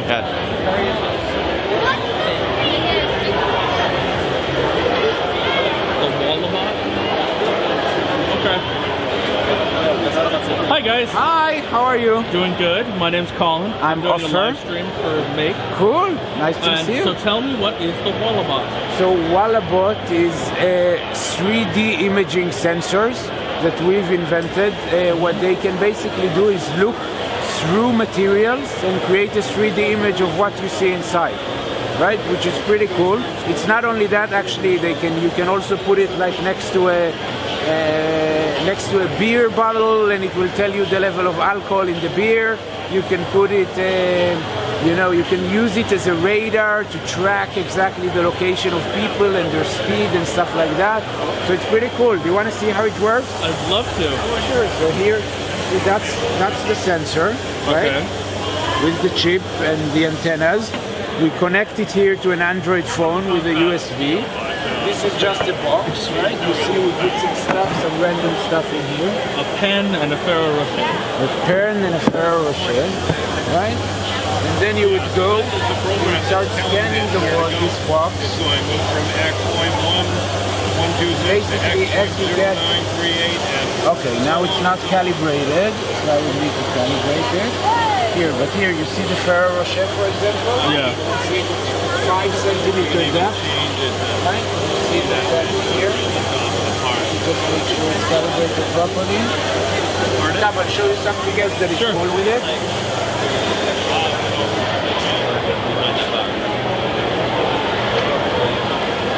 So, let's say, wait, I'm just calibrating for a second. But you see, I'm just putting it here. And then if I would play with my hand behind it, you would start seeing the picture and exactly the depth level, right, of my hand. So it's really cool. You can use it, you know, to scan the wall and get a 3D image of all the pipes and wires, and if there's like water leaks. You can use it, you know, to look under the floor. You can use it to identify what's the fat level of your milk. So it's really, really diverse and it's pretty cool, and we're excited to be here. Yeah. How do people get their hands on a Wallabot?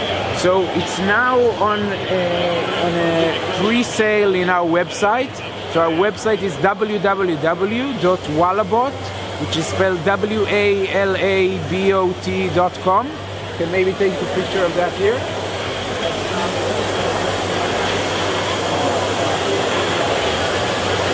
Yes. If you go to our website, you can basically pre-order it. Where it's going to come in Q1. You can pre-order it now. It's $249. You don't need to put any down payment, no guarantee, etc. Just pre-order it. We'll be in touch. We'll always keep you updated on our progress, etc. We'll want your advice on what are the APIs, what kind of platforms, etc. And eventually you can start, you know, playing with it and making cool stuff. Very cool. Thank you for your time. Thank you. Have fun. So it is.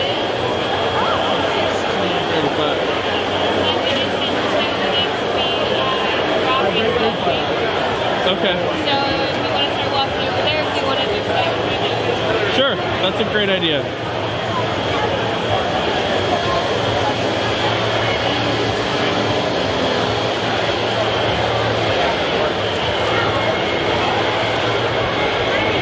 Watch out, boys. 1 second. Excuse me, guys. Sorry about that.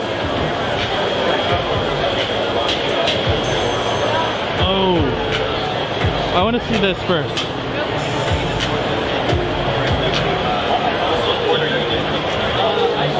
So, refone. Hi guys. Yeah, so the thing here is we would be interested in talking about that, but I think we have samples. We're listed in Adafruit right now. There's a lady over there.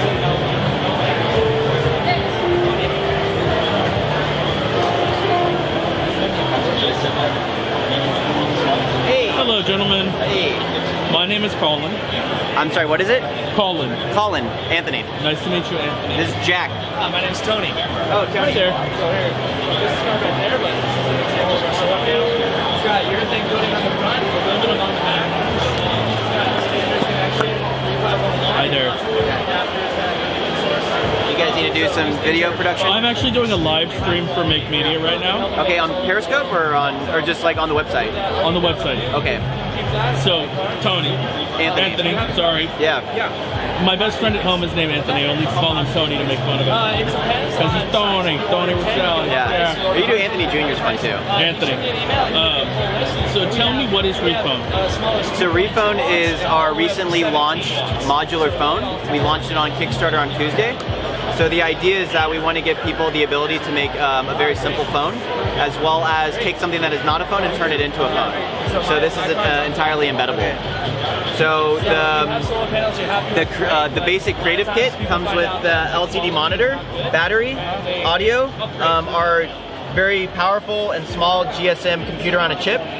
You can add a simple SIM card into the slot right here, and then here's an antenna, and then that gets packaged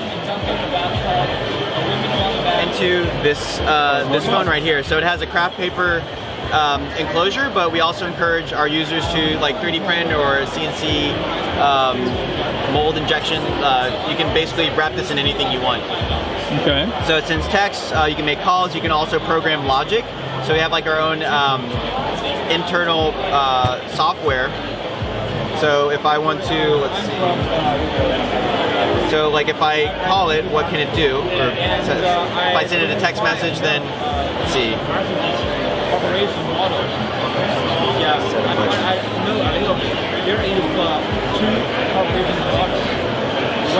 So this actually will connect to, let's see, LED sensors right here. So we have a breakout board as well. So we can connect not only these other modules, but we can also expand to our open parts library of sensors and displays and LEDs.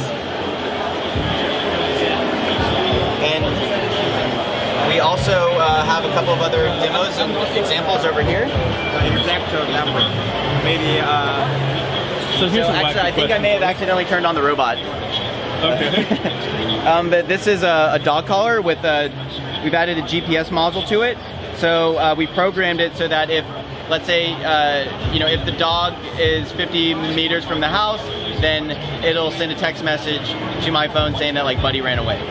So this is just like one clear example of what it can be used for. So we've just launched on Kickstarter on Tuesday. We already have over 1,000 backers and $120,000 in funding and counting, and we still have 30 days to go. Okay. Do you have plans in the future to do the CDMA? I'm sorry? The non-SIM phones, non-SIM card phones. Yeah, I'm not too sure on like how that's going to work out, but we have Bluetooth Low Energy right now. And we also have like an SDK that we'll be releasing in October, so that people can like program in JavaScript as well as in C++ for like more advanced functions. Okay, cool. So how do people find you right now? They can go to Kickstarter, search Refone, #Refone. Also on Twitter, we're giving one Refone away a day for people who submit the best idea with #Refone. All right, cool. Yeah. Thank you. Thank you very much for your time, Anthony. Sure.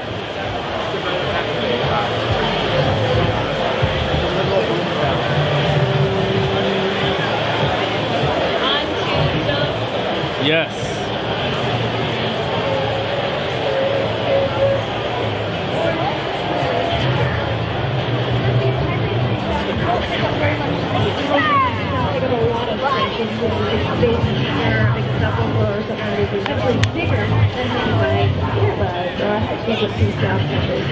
So rather than me making noises into the microphone, do we have any more volunteers to play some music or rap or beatbox or sing? Are you actually a piano player? Okay.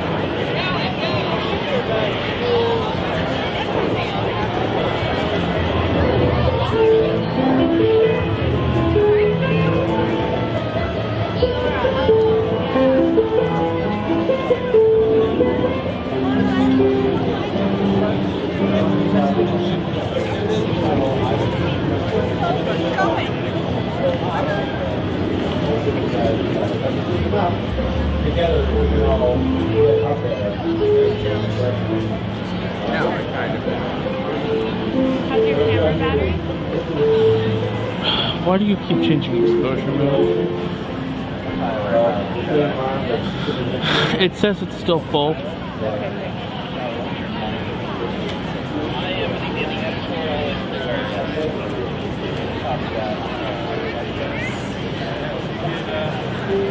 Just to help you if there's anything.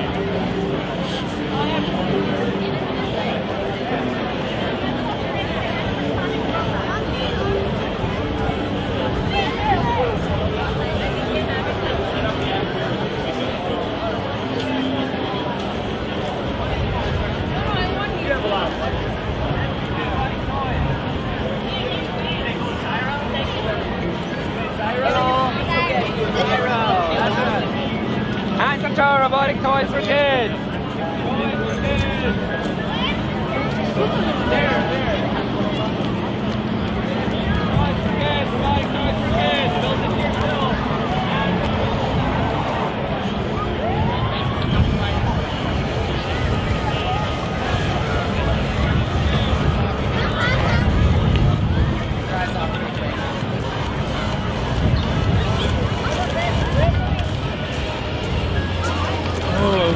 Check out Fizz too.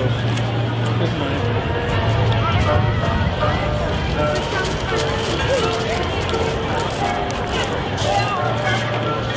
looks like it's just food or something though.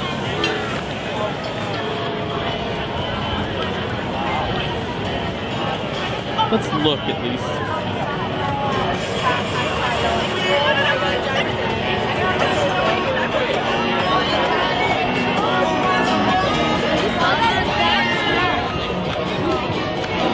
Hey guys. Hey. So we're doing a live stream for Make Media. Okay. And I wanted to know what the hell this is. Well. Your bubbles have been flying all over the fairground. Sure. Who should I talk to? Yeah, I'm actually not sure if we are specifically permitted, but we can definitely show you. We can. Yeah, if you want me to go ahead, I'll show you. Yeah. So you guys are with the press?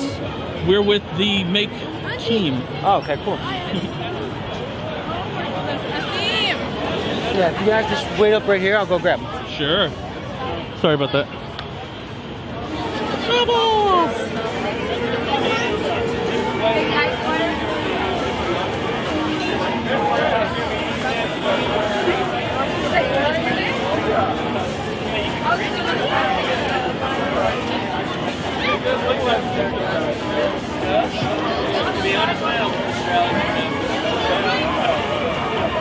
Yeah, so I'll tell you guys, it's very, very, very cool. So you have to drop down.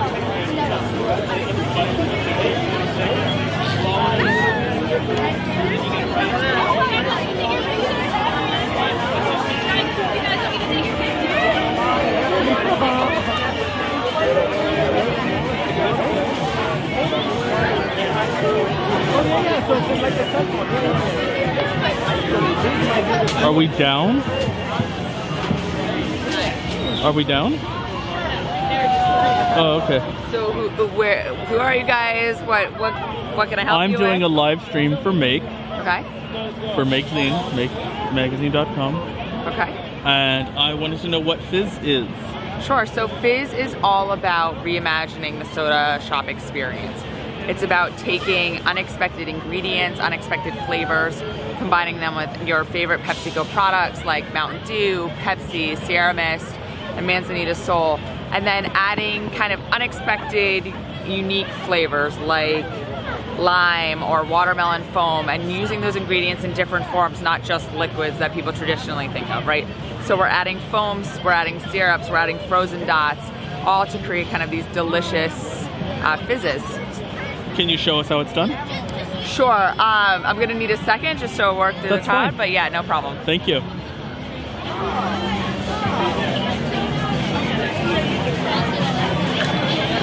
That's fine.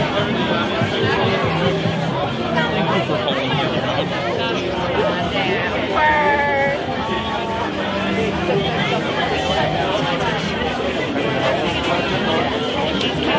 Yeah, sure. That sounds great. Get back up here, but you have to pull back. Yeah.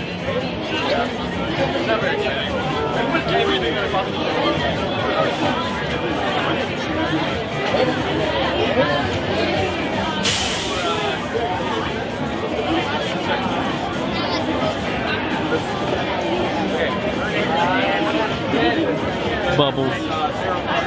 Let's see.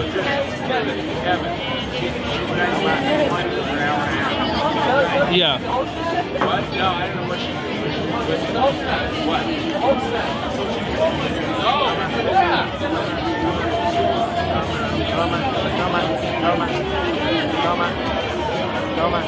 Hey there.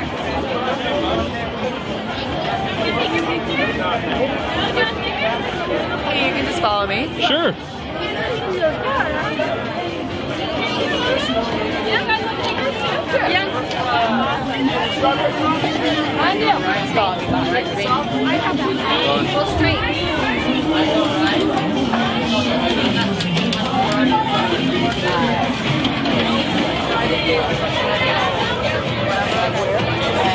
Alright, so you're going to be working Megan and Rob on Rob and Big House. So Rob's going to work with our physiologist to create his beverage. So if you wouldn't mind, huh? For Rob when you're done. No. Am I okay to be in it? Going to be used by Pepsi? No.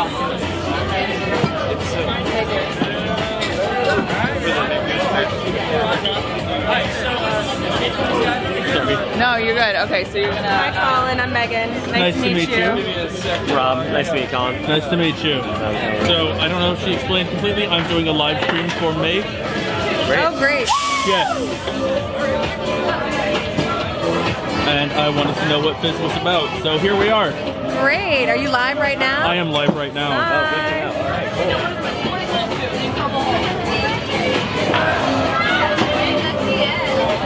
We're just getting ready for it, guys. Right.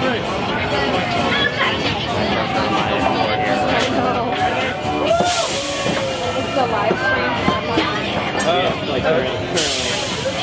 What's going on right now? Yeah. Alright, so welcome to the Fizz Bar. I'm your Fizzologist, Miha. And so today I'm doing the throwback. That's the Batter up. Both do the same, sort of. So They both do look the same. yeah, they're similar. Yeah, it happens. It happens out here. It's serious. Good stuff. So first we'll toss in some ice. That's necessary. Then vanilla pinal. Sweetly picky goodies of that. Yeah. Then we get our vanilla, which is right here. Lovely. We get look. That's how sweet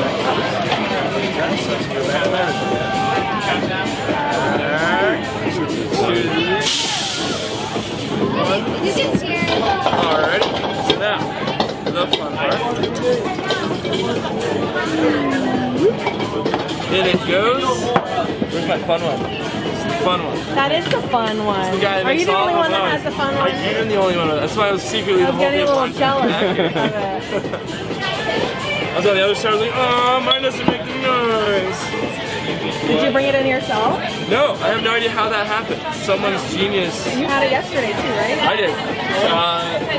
Yeah, sure. I was wondering my mind was making the noise and all that good stuff.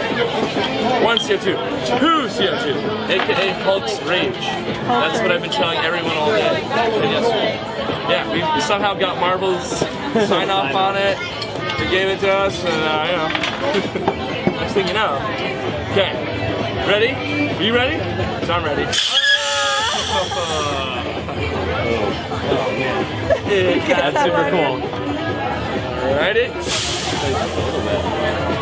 Cool. Go!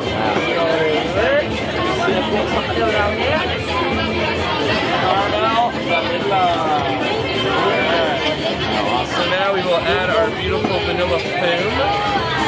Give it special touch. You got the carbonated, you got the foam. Foam. Awesome. Got the Sprinkles. carbonation. Now we got the sprinkles. Very cool. Get a little color in there, which is fun. Who doesn't like that? And then when I find a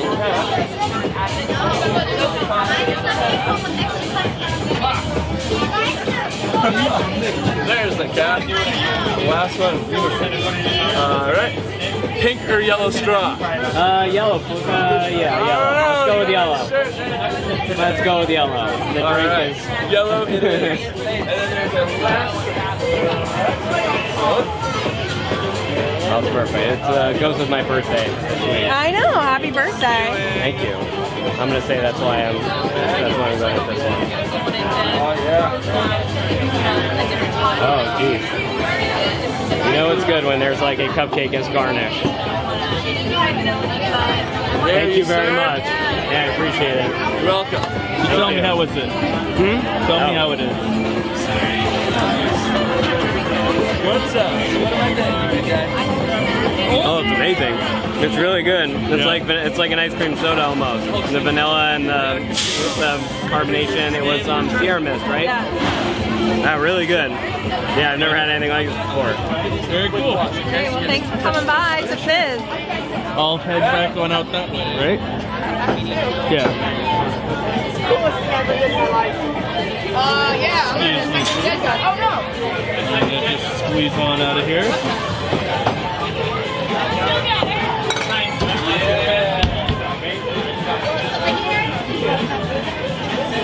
these guys. So I can on out. Hold on, let me go. Thank you very much.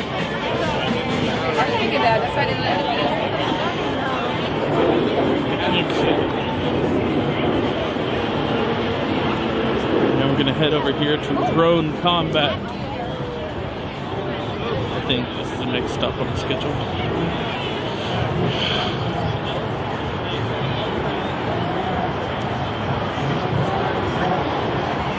Oops.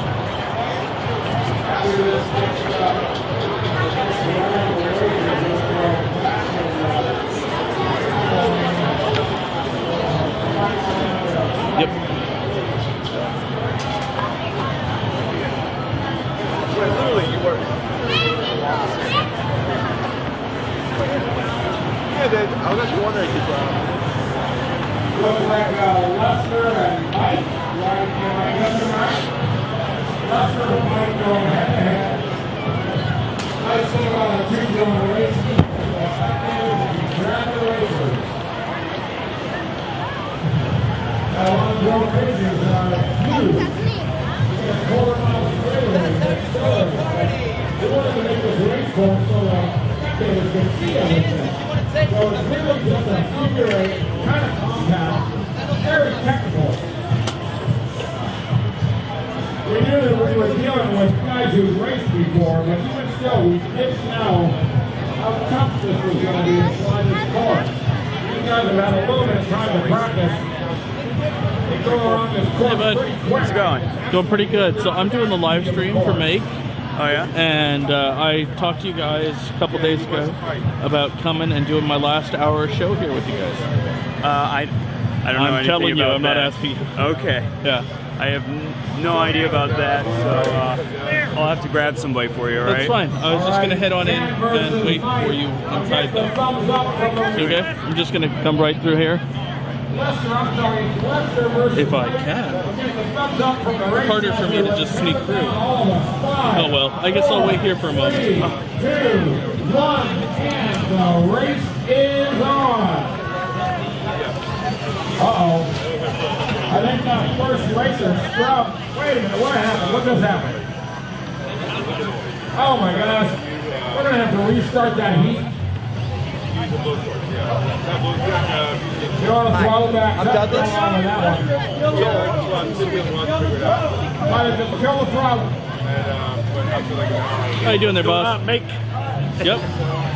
Eli, how you doing, man? I'm doing really good. I'm doing a live stream. All right. Came by on Friday, talked to you guys about coming and spending my last hour here. Sure, yeah. We're having the last of the heats and the races right now. And then after that, we're going to have the Battle Royale going on with all the drones in the ring going up. That's why we planned for an hour. Excellent. Okay. So, you can go around and interview the pilots if you want. Sure. And don't interview the guys with the goggles on their face, but you can probably talk to the guys who are waiting and stuff like that. Yeah. And anything else I can help you with, or you good? Let me start talking to people, and then I'll come back. All right, very good. Complete open span. Wow. It's basically. And what's access to? Let me just tell them what's going on. Okay. Yeah, this is live streaming. Oh, cool. He wants to talk to the pilots who are I helped you move a table the other day. Oh, yeah, you did. Thank Yes. you for that assistance. So he wants to talk to pilots. You want to talk to me, or you want to talk to pilots? I'm going to be here for an hour. So. You can talk to everybody. I can talk to everybody. Should I come in first or walk the perimeter first? Walk the perimeter, yeah. Yeah. You want to talk to this guy right here. Sure. He's one of our ace pilots. I think I can get through there.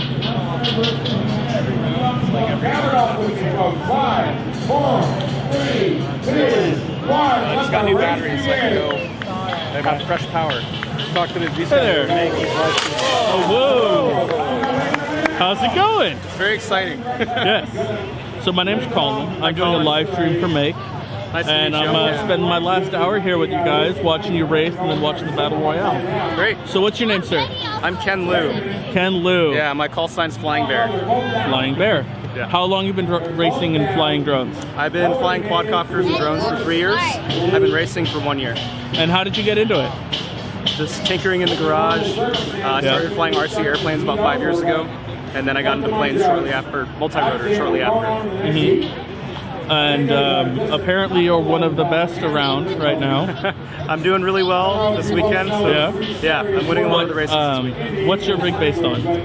My quadcopter this weekend is a 210 millimeter Rage frame. It's a carbon fiber plate, 4 millimeters on the bottom, and I think 1.5 millimeters on top.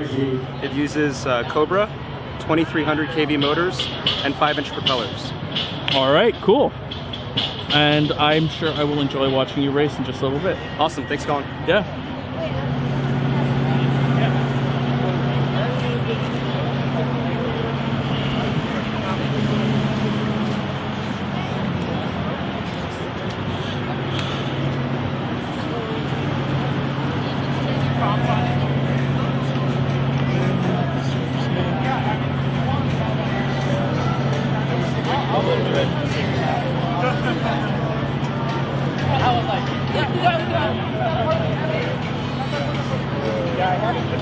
I don't want the only issue is with DJI.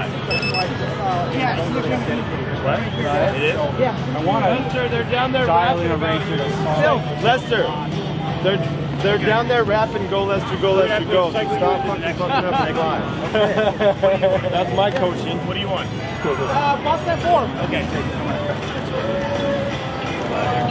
They're down there, they're literally rapping, go Lester, go Lester. Okay, so we'll take you first. Yeah, so it's time for you, yes. The group right there with the orange shirt. Oh, God. I know how good you are, let's do it. It doesn't matter if you've never fallen down before, you're that good. Come on. Yes, you are. My coach. Left. Sweet.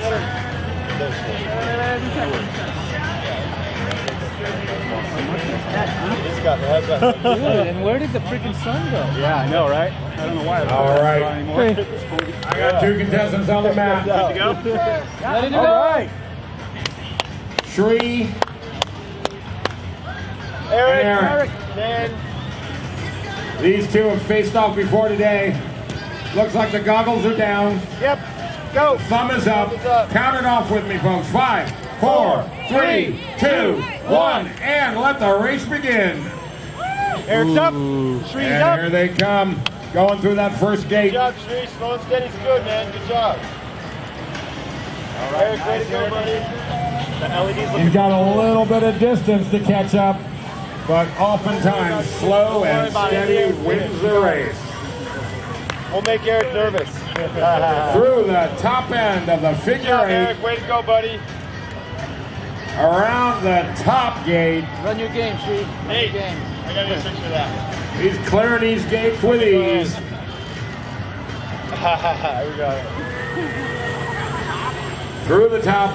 Good job, Shree. Keep going, man. Through the side. Good. You're good, bro. There we go.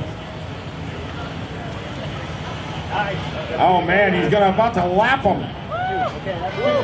Excellent.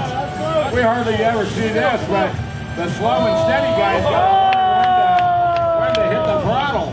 Eric! That's unsportsmanlike conduct. Here they come, folks. Is that 3? 3! That is 3. We have a winner. Oh! Kill it, kill it. I never saw that lamppost. Hey. Jumped right out at him. You lapped him. That was nice. That was some nice flying. Conduct. Yeah. You're flat. Keep it up, Shree. Way to go. Wait a minute. Eric, you didn't go around 3 times? Yeah, you did. Yeah. Yeah, you did. All right, so that's good. Shree just needs to finish the race. You got it. Keep it up, We're going to appreciate it. Oh, he scrubbed. Hey, good showing anyway, Shree. Almost, good job, man. man. Way to go. Good job. Holy smokes, Rocky. Watch me pull a rabbit out of my hat. Okay. So now we're going to have a fencer of 1 guy, so no Boston 4. Okay. But anybody else can do. I'm on 7. Okay.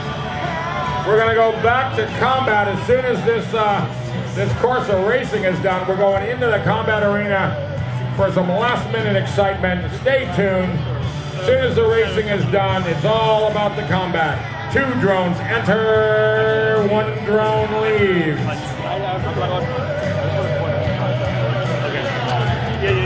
We'll be mingling and cleaning up. That's probably the first race I've defeated without killing myself. Yes. Do you maybe want to go see the young makers while we're waiting for the competition to start? Or Well, I was gonna try to get someone to come talk to us again.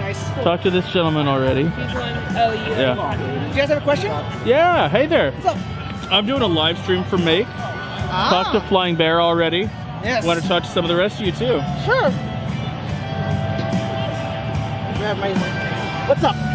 So tell me about your drone race, your quadcopter racing.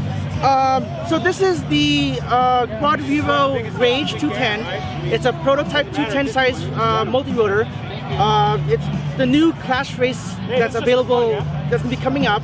So this is what most of us are flying in the 250, 210, or 180 range. So that's the size range we're flying right now in this course. Okay.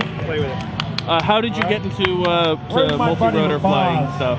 Right by accident, actually. I flew RC planes for a long time, and then I always saw these as, you know, I don't want to fly them, they look too complicated, until my friend gave me his and basically took it apart and like, this is not that difficult. Got into the technology, learned about the programming, and it became more exciting because I can customize it to exactly how I want. And that's what drew me to it, that all of these are customizable to how you like it, and that's what makes these make it fun. It makes it yours. Yeah. How many different? How many have you made at this point? Of my own, or made total for everyone I know? That's an interesting question. How about both? I own 24. I've made probably 40 for my own, so I probably made a total like 160, 170 for everyone I've helped building. So it's also helping people build them. Like people come to me and said, I don't know how to build this, or I need help building this, and I would spend time teaching them how to do it. Because it gets them into the hobby and it gets them learning what it is to do and what time-wise and skill-wise to get them going. Awesome. So what controls? I see your boards in there. What are you using for controls? I'm using a NACE 32 Afro, which is the top board right here. Then I have an OS Doki, which is an on-screen display. And it also powers the flight controller, which is the brains of the helicopter. Okay. Guys, Cool. this is going to be some hot and heavy action. So if you've got 24 at home, where do you sleep? 4 pilots on this course. In the bedroom? These actually have a nice house. Yeah, they don't fit in the garage. The advantage about these is you can stack them on wire hooks, just have them standing like this. Yeah. It's pretty easy to stack them around.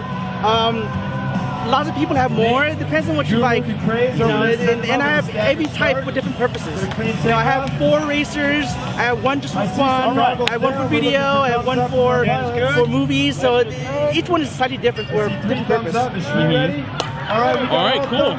So they're about to start this race. Spectators, let's get a big countdown. We're going to count down from 5. Racers, 5, 4, 3, 2, 1. Lift off. Go, go, go. Yeah, We got a clean start from the first 3. Kenny's doing his normal sleeper. Lester's on the lead right now. Dropping down below the gates. We still have 3 in the air. Somebody's stopping up. Where'd Kenny go? Did you disappear yet? Completely. It's free. It's all good, guys. All right, Lester's coming around the backside. Going to be the first to go through the over-under top side. Dropping down quick to come over the start-finish. 1 lap down for Fast Jixer and the Nate Guru QAV. Comes around that 180 down the backstretch. Goes down low through the ASL tower with the DJI on top. Coming around the last 180. These are tricky. They can get through these 180s. They can get through it. All right, he's going to come up high and go to the top. Look at him kill him with that QAV. Oh, he's killing something. He's killing Gates. Almost. Push me over to the gate. All right, we're going to move on to the next round of action. I'm going to get in this one. So if everyone crashes, does no one win? No one wins. No one wins unless someone got closest to the end, like someone finishes. So like the guy that just crashed into that. Who did anyone get past two? All right, we're looking like we're going to get 1 or 2 more heats of this racing and get back to the amazing battle action over here. Yeah, if you get like almost 3, Kevin doing some kind of getting ready. Okay. All right, so well then I'm gonna head over to the battle. Yeah, the battle arena's going to be coming up right away, so yeah, have fun with that. And then they're gonna do the battle royale later. Yes, after the couple of rounds of combat. Yeah. Yeah. Yeah, they usually close out with battle royale. Yep, and that's how I'm closing out my show. There you go, perfect. All right.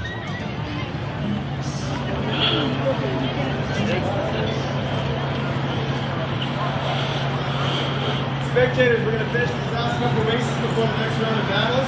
Come get your seats before they get filled up, because they go fast when the battle starts. You come around and get some of the broken cross stuff and show down there. They love it. We'll sign it. We'll go to the most autographs of the battles. We'll sign it with the names of the battles. We got Rebel. That's great. We got Sparkle Throwing. We got Dr. Roy. Destructo.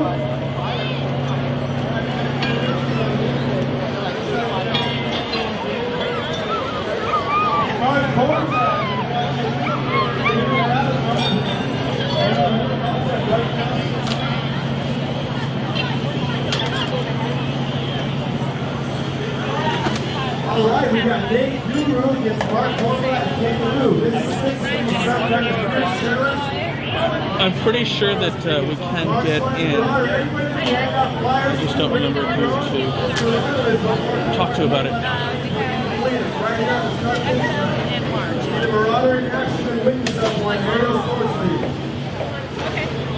Oh, Cheyenne, talk to the tall guy in the blue hat. Racing last minute setup with the video feeds check. I see goggles going down on Nate Mark. I have 1 thumbs up for Mark. Well, now he's not in a blue hat, so hey. Yeah, what you need? I was gonna come in and watch the battle. Good. Thank you. It's a little hard to like duck and move. Take your time. Thank you. Take your time. Stuff over your head, under your feet. Yep. Thank you much. Mark doesn't need to see the world. He can play drums in his chair waiting at the start finish line. All right, I got 2 thumbs up from Nate and Mark. We got a thumbs up from Kenny. All right, guys, this is like an all-star race. Thank you. And Mark Kornblatt going in. All right, I got 2 thumbs up. Are we ready, racers? Kenny, got a thumbs up, Kenny? All right, we're going to go a heads-up race between Kenny Lou and Mark Kornblatt flying the Marauder. We're going to get a countdown. Everybody count with me. 5, 4, 3, 2, lift off. Here goes the Marauder taking the lead early. This is the drone you guys can win in first place right now. And look at that, taking out the sign. All right, Kenny's coming. Watch this action. You don't need more than one when Kenny's on the course. He's so fast. He's coming down the back stretch to the first 180. Oh, ooh, he lost some of his blade.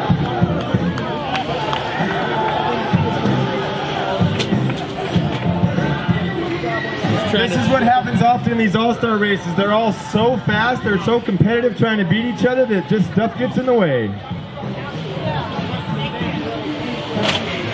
Tried to do a barrel roll through there into the side.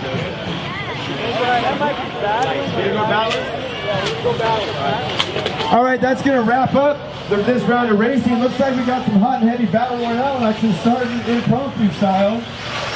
We got Kevin Sellers, Edie and Reiner in there with Tommy Guns. Jesse's getting his little man already. Are we done racing?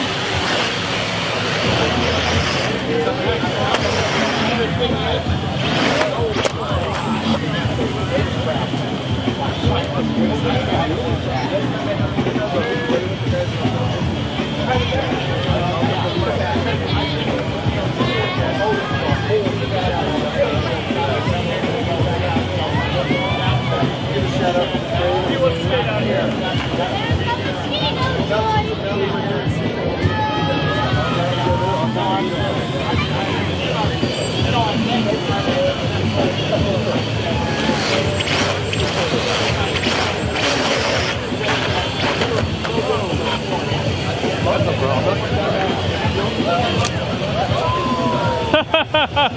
All right, folks, ladies and gentlemen, boys and girls, welcome to the Aerial Sports League Combat Arena. We're going to be doing some fighting, some flying, some dodging, and some diving, trying to knock each other out of the air. If you have not seen a battle, and you do not know the 3 basic rules of drone combat, I'm going to tell them to you now. Rule number 1, keep your drone in the air. Rule number 2, hit the other drone as hard as you can. And rule number 3, the most often forgotten and maligned rule, don't crack under the pressure. All right, the rules of drone combat are keep it in the air, hit the other guy, knock him to the ground. You are allowed to touch the ground and do a touch and go. That does not count against you. If you hit the ground and cannot go, or you get caught in the net, that is going to cost you 1 point. Make it to 3 points, and you have lost the match.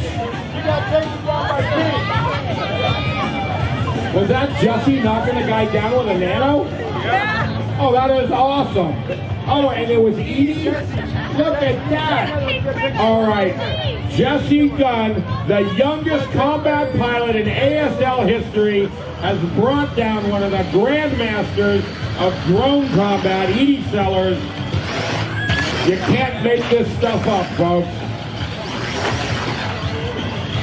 All right, it looks like all of my combat pilots are ready to do some damage. Yeah, it's hot. What do you guys want to do? You want to do a couple of one-on-ones?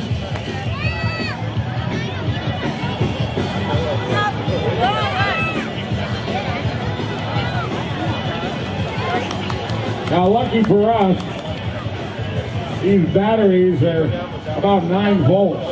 So if it starts to rain, no one's going to get electrocuted. Very fortunate. All right, my pilots are readying their craft. It's the Aerial Sports League Combat Arena. 2 drones enter, 1 drone leaves. Well, except for when they both.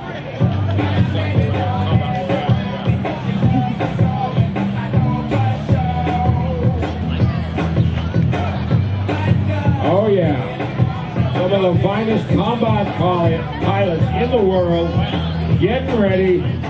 I didn't realize until just now that this song needs Ratchet in the background.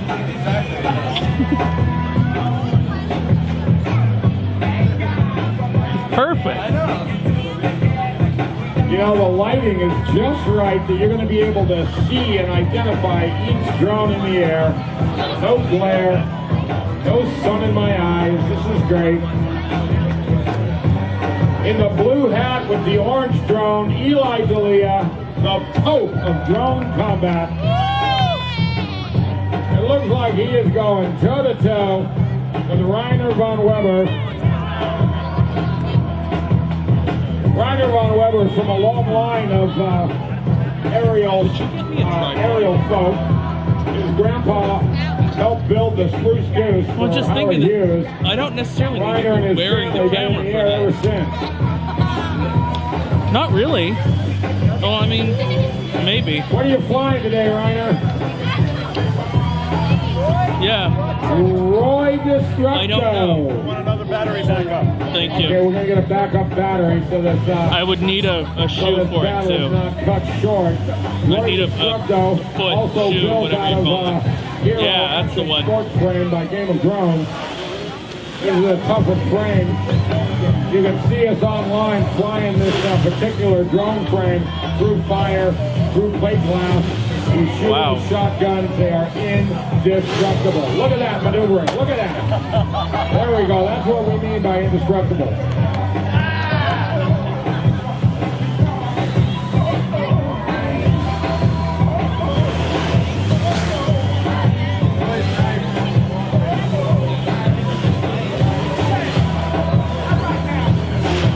That is how you maneuver a drone, folks.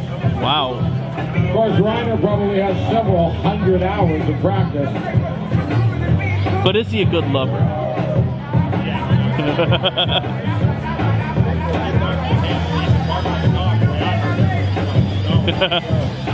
All right, are my pilots ready? How about you folks out there? Are you ready? Nicely done. All right, they are in the air and fighting. Look at them go, folks. This is it. More exciting than a weekend with relatives. It's the Aerial Sports League Combat Arena. Look at them go. Yeah, a little catch me if you can action. Oh, nobody hits the dirt. Oh, he's still in the game. Penny lifts off. Oh, that's going to cost him a point. He almost recovered, You know, I'd like to thank Tommy Gunn and his son Jesse and his lovely wife Kitty for coming here and teaching the kids how to fly. They've been running some teaching seminars today, taking the youngsters into the arena and teaching them how to fly. It's not just a public service, it's an amazing feat. If you folks like to watch food shows on TV, our pal Jesse Gunn just finished filming Master Chef Junior. Jesse is the youngest combat pilot in ASL history. We just saw him take down one of the Grand Masters with a ribbon and a micro mini.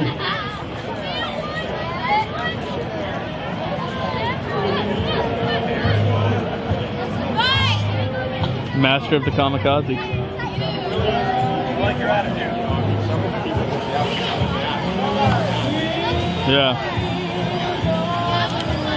All right, it looks like Eli's back in the air. You folks ready for more battle? All right, come on, Reiner. There he goes. Look at that full frontal attack. Goes right for the throat and misses. Because Eli can dodge him like the best of them. Look at that. A little bit of catch me if you can. Eli sort of flying this slow but asymmetrical pattern. Reiner not able to connect. It is anybody's game. Oh! Wow, look at that. A full hit. Nobody hits the ground. That was amazing. Oh my gosh. Call the Coast Guard. We got a drifter. All right, whoever's got the grabber. Who's got the grabber? Probably in the race ring. If I can get one of my team members to go with the grabber. Oh, here we go. We're going to try the old projectile method. Look at that! Oh, you do not want that hitting your toe. Looks like you might have lost a battery, but you still got all 4 props. Which brings me to my next question. Yes. How many pallets of props do you go through in a year? Oh, shit. Nobody even knows. No, truly, nobody knows. I mean, sometimes we run out of props and can't fight anymore. I mean, that happens, especially at an event this large. Sometimes we go around and get the other vendors to give us props. All right, Eli's in the air, Reiner's in the air. These guys aren't wasting any time of trying to get at one another. A lot of times it's all about vertical superiority. You can get above the other guy and come crashing down on him and still stay afloat. You must stay in the air for 3 seconds after the kill shot. And that's this looks like it's going to be an easy dislodge, but that means Eli's been in the net twice. He's got 2 points. This is only going to take one more shot for Reiner to win this match.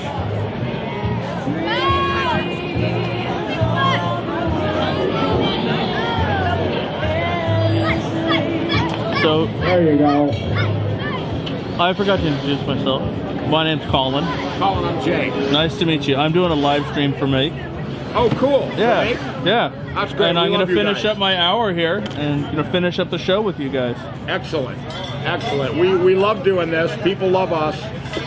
It's an educational experience. I've seen things here at Maker Faire that don't exist anywhere in the world till today. Yep. So that's exciting. All right, Eli's back in the air. Reiner is lifting off. They are back doing battle, folks. The amazing Aerial Sports League Battle Pavilion. Oh my gosh. Now, really, I thought somebody was going to take a hit there. Reiner's running loops around him. This is pretty much better than a video game. Oh, there we go. Oh, get me a Band-Aid. That had to hurt. And it goes to Team Von Weber. The amazing Reiner Von Weber sends him into the net and to the ground.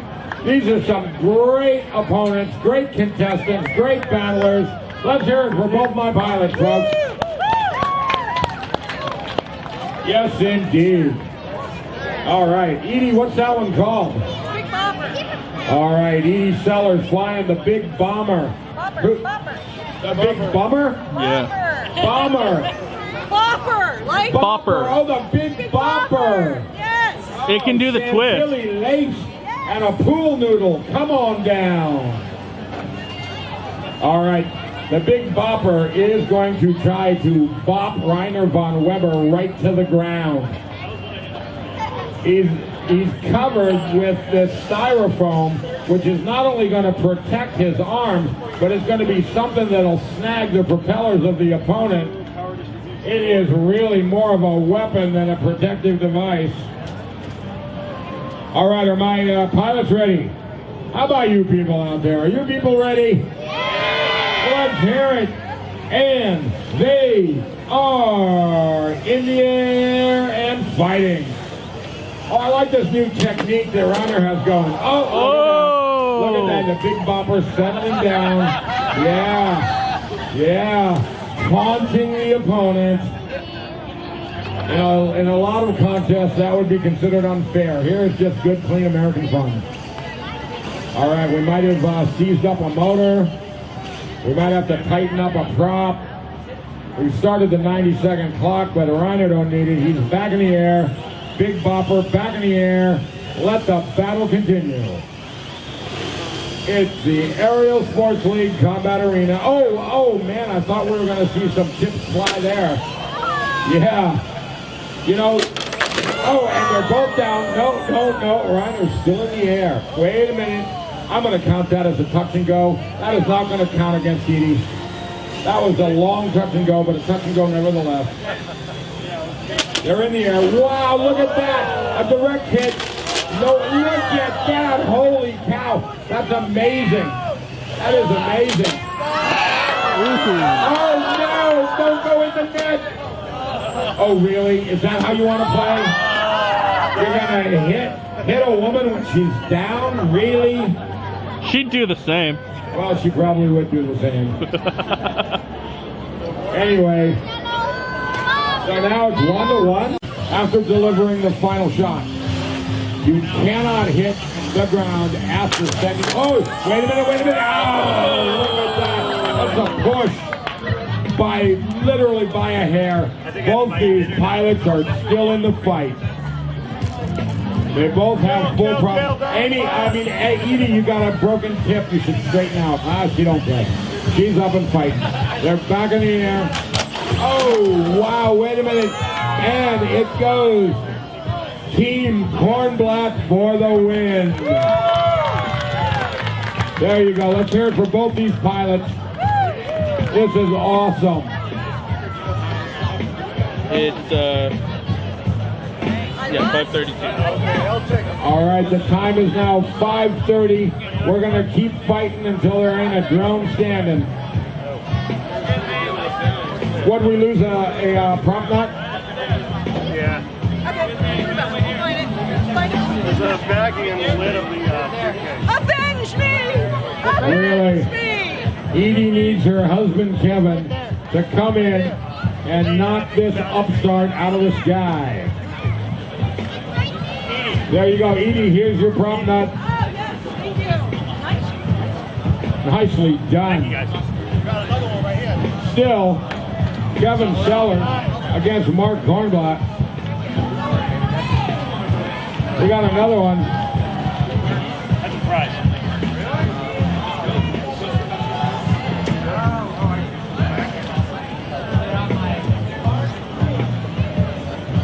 If you folks want to see what we're up to next, follow our antics at aerialsports.tv.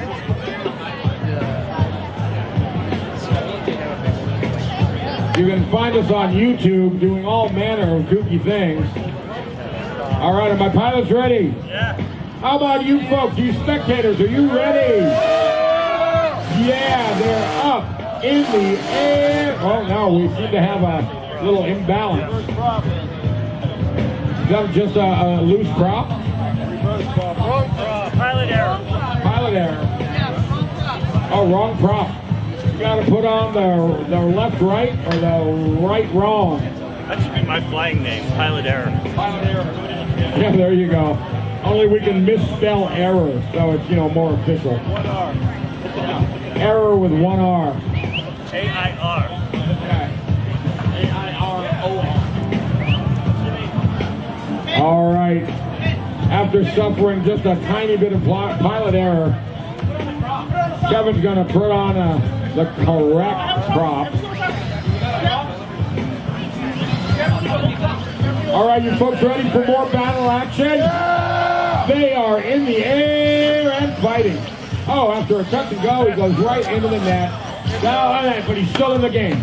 Wait a minute. As long as he takes off, gets off the ground, they're still fighting. Get up and fight, you lazy drone. Come on down. They're in the air. 0-0. No salesman will call it your home. Welcome to the Aerial Sports League Combat Arena. Oh no, that was a hard touch and go. Oh, Kevin Sellers is out of the game. TKO, technical knockout. He did his best, unable to defeat Sparky von Kornblatt and the Hero Action Frame. Oh no, coming in now. The amazing Eli the Pope Delia.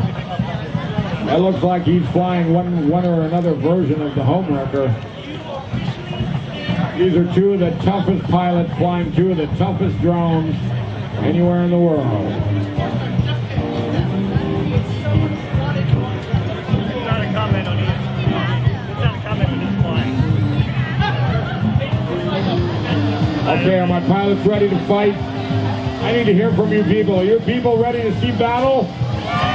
All right, they are in the air and fighting. Oh, look at that. Direct attack. Going right for the throat. Co-founder against co-founder. These two guys started this whole deal. Oh no! Into the net he goes. Looks like a direct pull. It's just on the nut, I think. Yeah, pull that down. Two-handed. Little two-handed string tension. Oh my gosh. And we're out of the net. That did cost him 1 point. 1-0. They are back up in the air and fighting. Anybody's game to win. Oh no!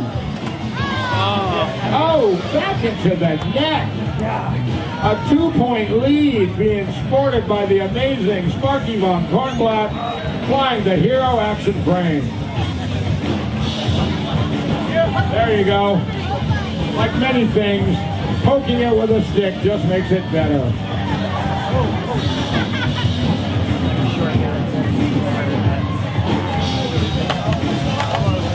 Yeah, that's the whole, oh, there we go.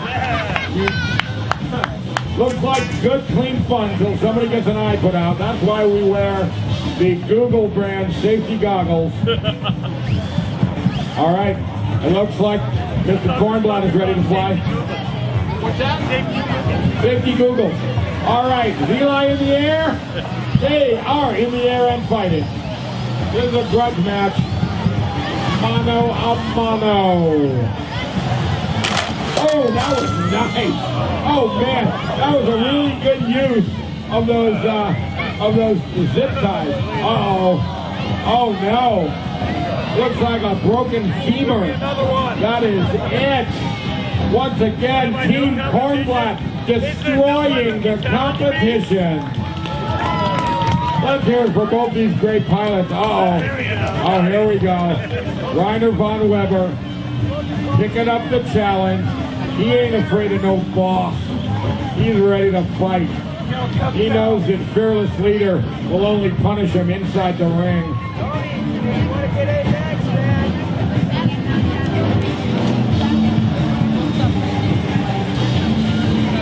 Not my game. What? No. It's the... All right, they're in the air and fighting. Rainer von Weber versus Sparky von Kornblatt from the old German tradition of dogfighting, World War I. Look at him go. Oh, oh. It's Richtofen versus Snoopy. They're in the air and fighting. Oh my gosh. Wait a minute. Touch and go. No points awarded. Another direct hit without hitting the ground. Look at that. A little stabilization going into play. They're both still in the air. Oh no. That was just a minor malfunction. Sent him to the ground. Nothing serious. No broken parts. Got a chip out of that one propeller, but we've seen Reiner fly with less of a prop than that. So, yeah. I guess we're waiting on a pair of pliers.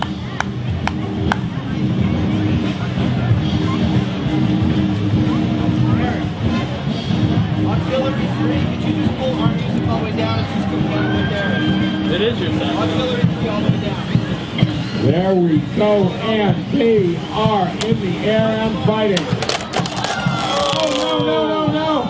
While you're down there, can you grind me up a pound of coffee for tomorrow morning? Look at that. I think there might be some shredded something or another down there. Nope.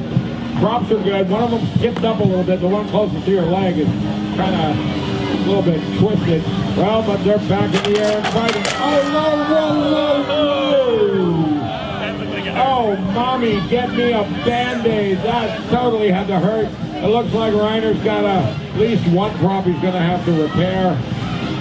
Throw another one on there. Got to know your left from your right, your right from your wrong.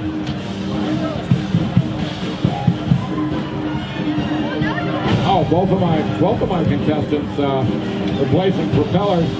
The cleaner your props are, the better the power delivery is.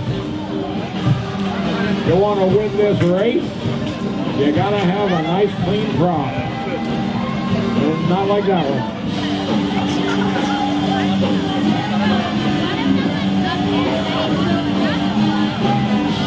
All right, it looks like my contestants are ready. How about you people? You people ready for more battle action? They're in the air and fighting. Oh, wow! A touch and go and a dead net. I think that makes it 2-2. What's the score? All right, game point. Game point. Anybody's game. 2-2. Oh, look at that. But he stabilizes, stays in the air. He's missing almost his entire edge binding. Oh, try to get off the ground. Come on, come on, come on, come on. Oh, yeah, really. Really. That's like the equivalent of the WWF body slam. Just hitting the guy when he's down. Oh, there you go. There you go. I believe that's called the full Reiner. The full Weber.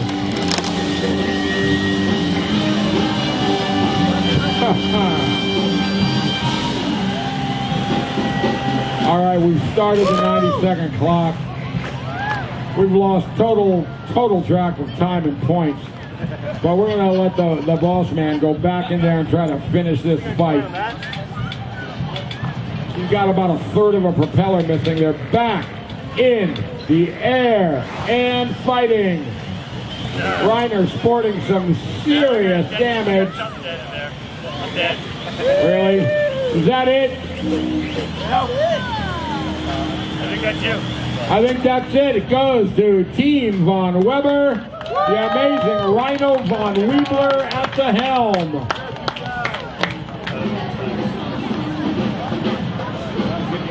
We're at quarter till.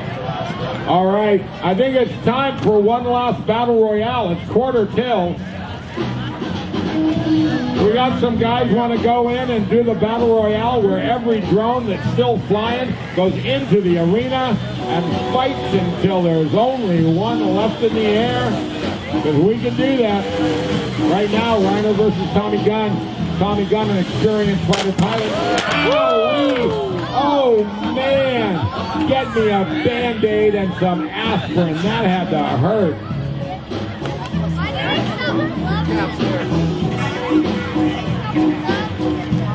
Yeah, man.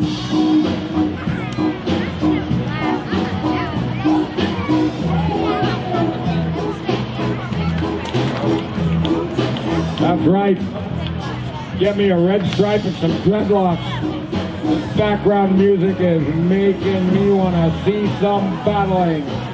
All right, are both of my contestants ready? Looks like Tommy's in the air and fighting. They are going to it again, folks. They're in the air. Reiner versus Tommy Gunn. Wait a minute. Oh, man.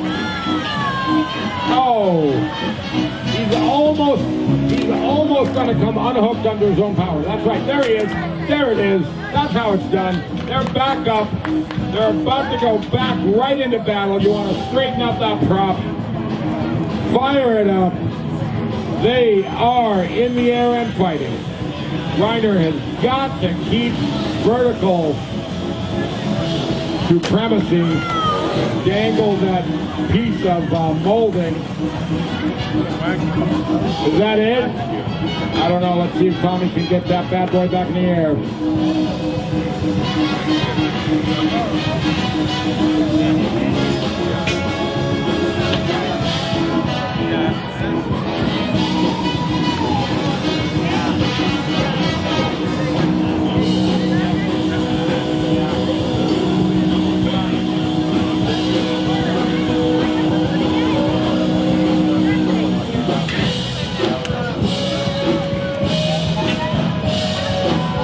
All right, we still have about 45 seconds on the 90-second clock.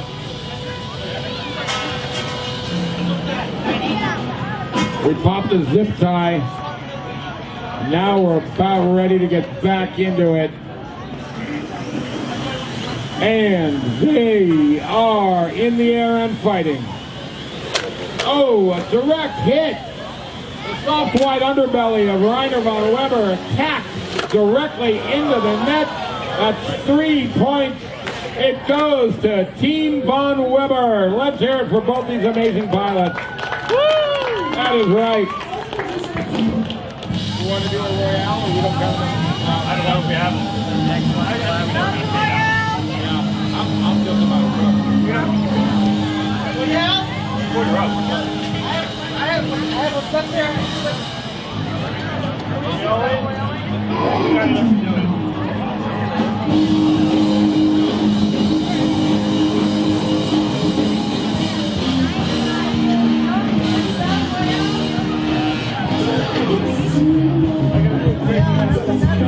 All right, you folks asked the question. My guys brought the answer. Battle Royale is on. Every drone fit to fight in the cage to close the night.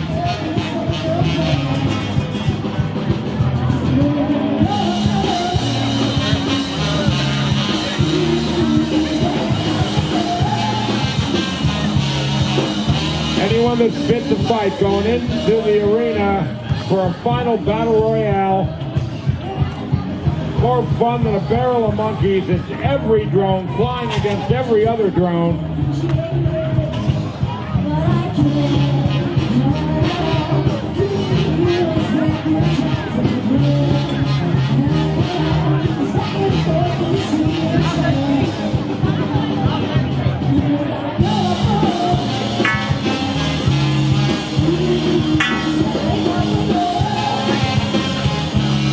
During Battle Royale, we make the pilots get all the way outside the net, because there will be parts and drones flying through the air.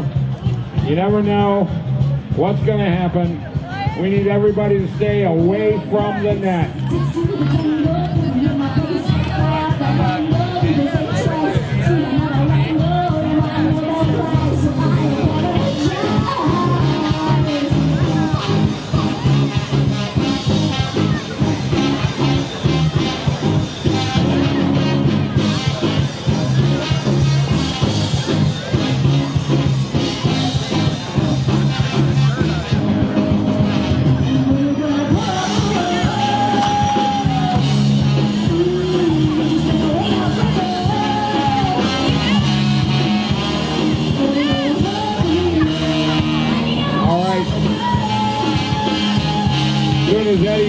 about this battery, we're going to demand he flee the net.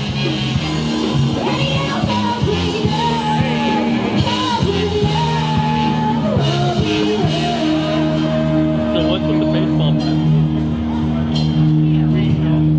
About that orange frame around the baseball bat to show how indestructible our frames are. Those I don't know why they probably knocked out a mini cone that was stuck up there.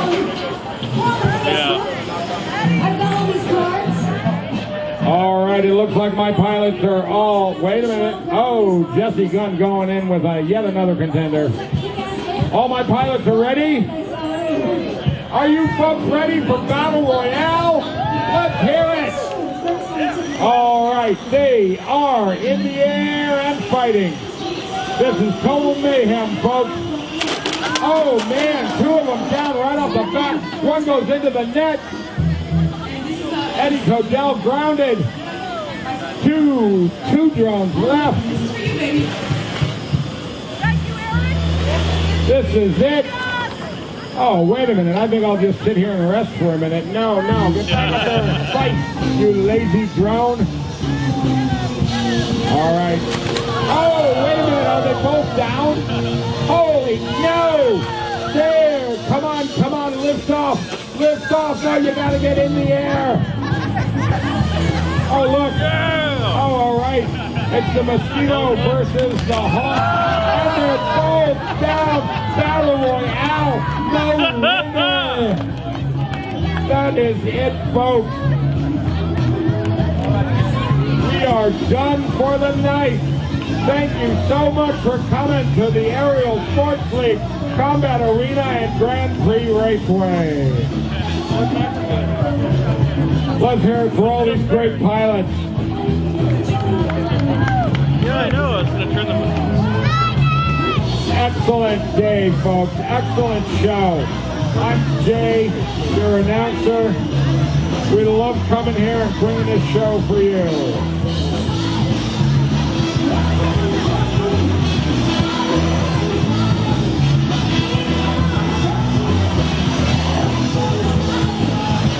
All right, well,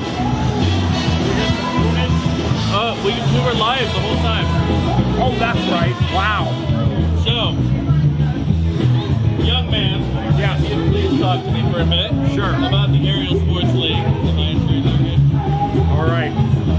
The Aerial Sports League was created after we started fighting drones. Right. Mark and Eli have a long history together in all kinds of theatrical stuff, including being involved with Justin Gray and the Battle Box and the show Robot Wars. And as soon as we started flying drones, it was just a natural procession that we would start fighting drones. But the drones were very expensive and literally broken to pieces when battling them. So we said, what can we do? Let's build a frame, an airframe that will last through a battle. So they went to a hackerspace that had a lot of equipment. They designed and manufactured the Hero action frame. Back when it first started, we called it the Sumo. It was such a tough fighter. Now it's the Hero with an I, manufactured by Game of Drones, which has just been absorbed by the ASL and is one of our sponsors. And the Aerial Sports League was created to drive the technology by way of giving people more things they could do with their drones. So that's why we race them. That's why we fight them. That's why we set up obstacle courses, teach people how to fly, is because the technology is being driven by the enthusiasts. It's not like there's think tanks all over the world figuring out how to make the next cool drone. It's a guy in the garage with a soldering gun, and some wood. We've had pilots from every country that build their own drones. It's really exciting to see what people think about what would make a good drone. So Jesse, that you saw flying just a few minutes ago, Jesse Gunn, the youngest combat pilot, but the first young combat pilot we ever sponsored is a young man named Kyle Ettinger. He won every match at the San Mateo Maker Faire. He was undefeated. He built a drone that has a carbon fiber sphere around it, out of little bands of carbon fiber joined kind of like a geodesic dome. Right. Nobody could meet him. Nobody could get at him. He literally took the whole competition. His dad's an engineer, but he came up with this idea. From getting hooked in the net. Stops him from getting hooked in the net, stops the other guys from getting in on him. So now I have other combat pilots making probes that they can stick in through his cage and get a prop. I, of course, wanted to do, what is it, electromagnetic pulse. Bring him down. I'm done with it. But that's what's so cool is, you know, pretty much we won't let you put a flamethrower on it, you know, or any nuclear waste. But if you want to make a weapon that nobody's thought of to bring the other guy down, we'd love to see how it works. We were the first people to ever strap a paintball to a drone and made some videos of a drone shooting a paintball gun. Caused a lot of hubbub, as you can imagine. But that's why we did it, was to start the dialogue, start the conversation about, you know, drone etiquette. Absolutely. This is going to be one of the messages I asked you about, was what are the rules and guidelines for the combat drone? Really, the rules are, you know, no weapons that are unsafe for the public, no projectiles, no flamethrowers, but as far as, you know, most of it's more of a guideline than a rule, which we love. And we want people to be makers. We want them to create. We want them to come to us with ideas that nobody's ever seen before. That's what makes it exciting. Awesome. Well, thank you very much for your time. Oh, my pleasure. Thank you for coming. Watching this fight with you. Excellent. Thanks for coming. I'm glad I got to come. We love putting these events on. Maker Faire has been so great to work with. We have such a blast doing this. Awesome. Thank you again. Thank you. So, I was really hoping Max would still be here. I don't know where he went. I'm watching the clock. Come sit down with me. There we go. Hi guys. Let's see. How are we looking? Does that look good?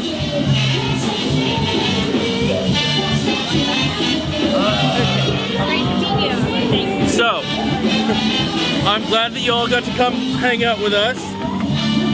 I'm Colin. I'm the one who's been talking at you all this time. This is my lovely assistant Cheyenne, who has made this easily the easiest live stream I've had in the years I've been doing live streams. So what was the coolest thing you saw, Cheyenne? Oh man. I'd have to say the drone battle was really awesome, but the life-size mousetrap yesterday. Oh, that was pretty cool. I think that was my favorite. 1 second. You know, there's Did the mousetrap work well? It was great. More or less. It was a disaster. The time we watched it, they had to manually move it twice. Okay. Well, But that's better overall, last time. it was It's like they had pretty to manually do every single one. Maxwell, please come back to drone combat. Wish I could have seen that. Yeah, it was a lot of fun.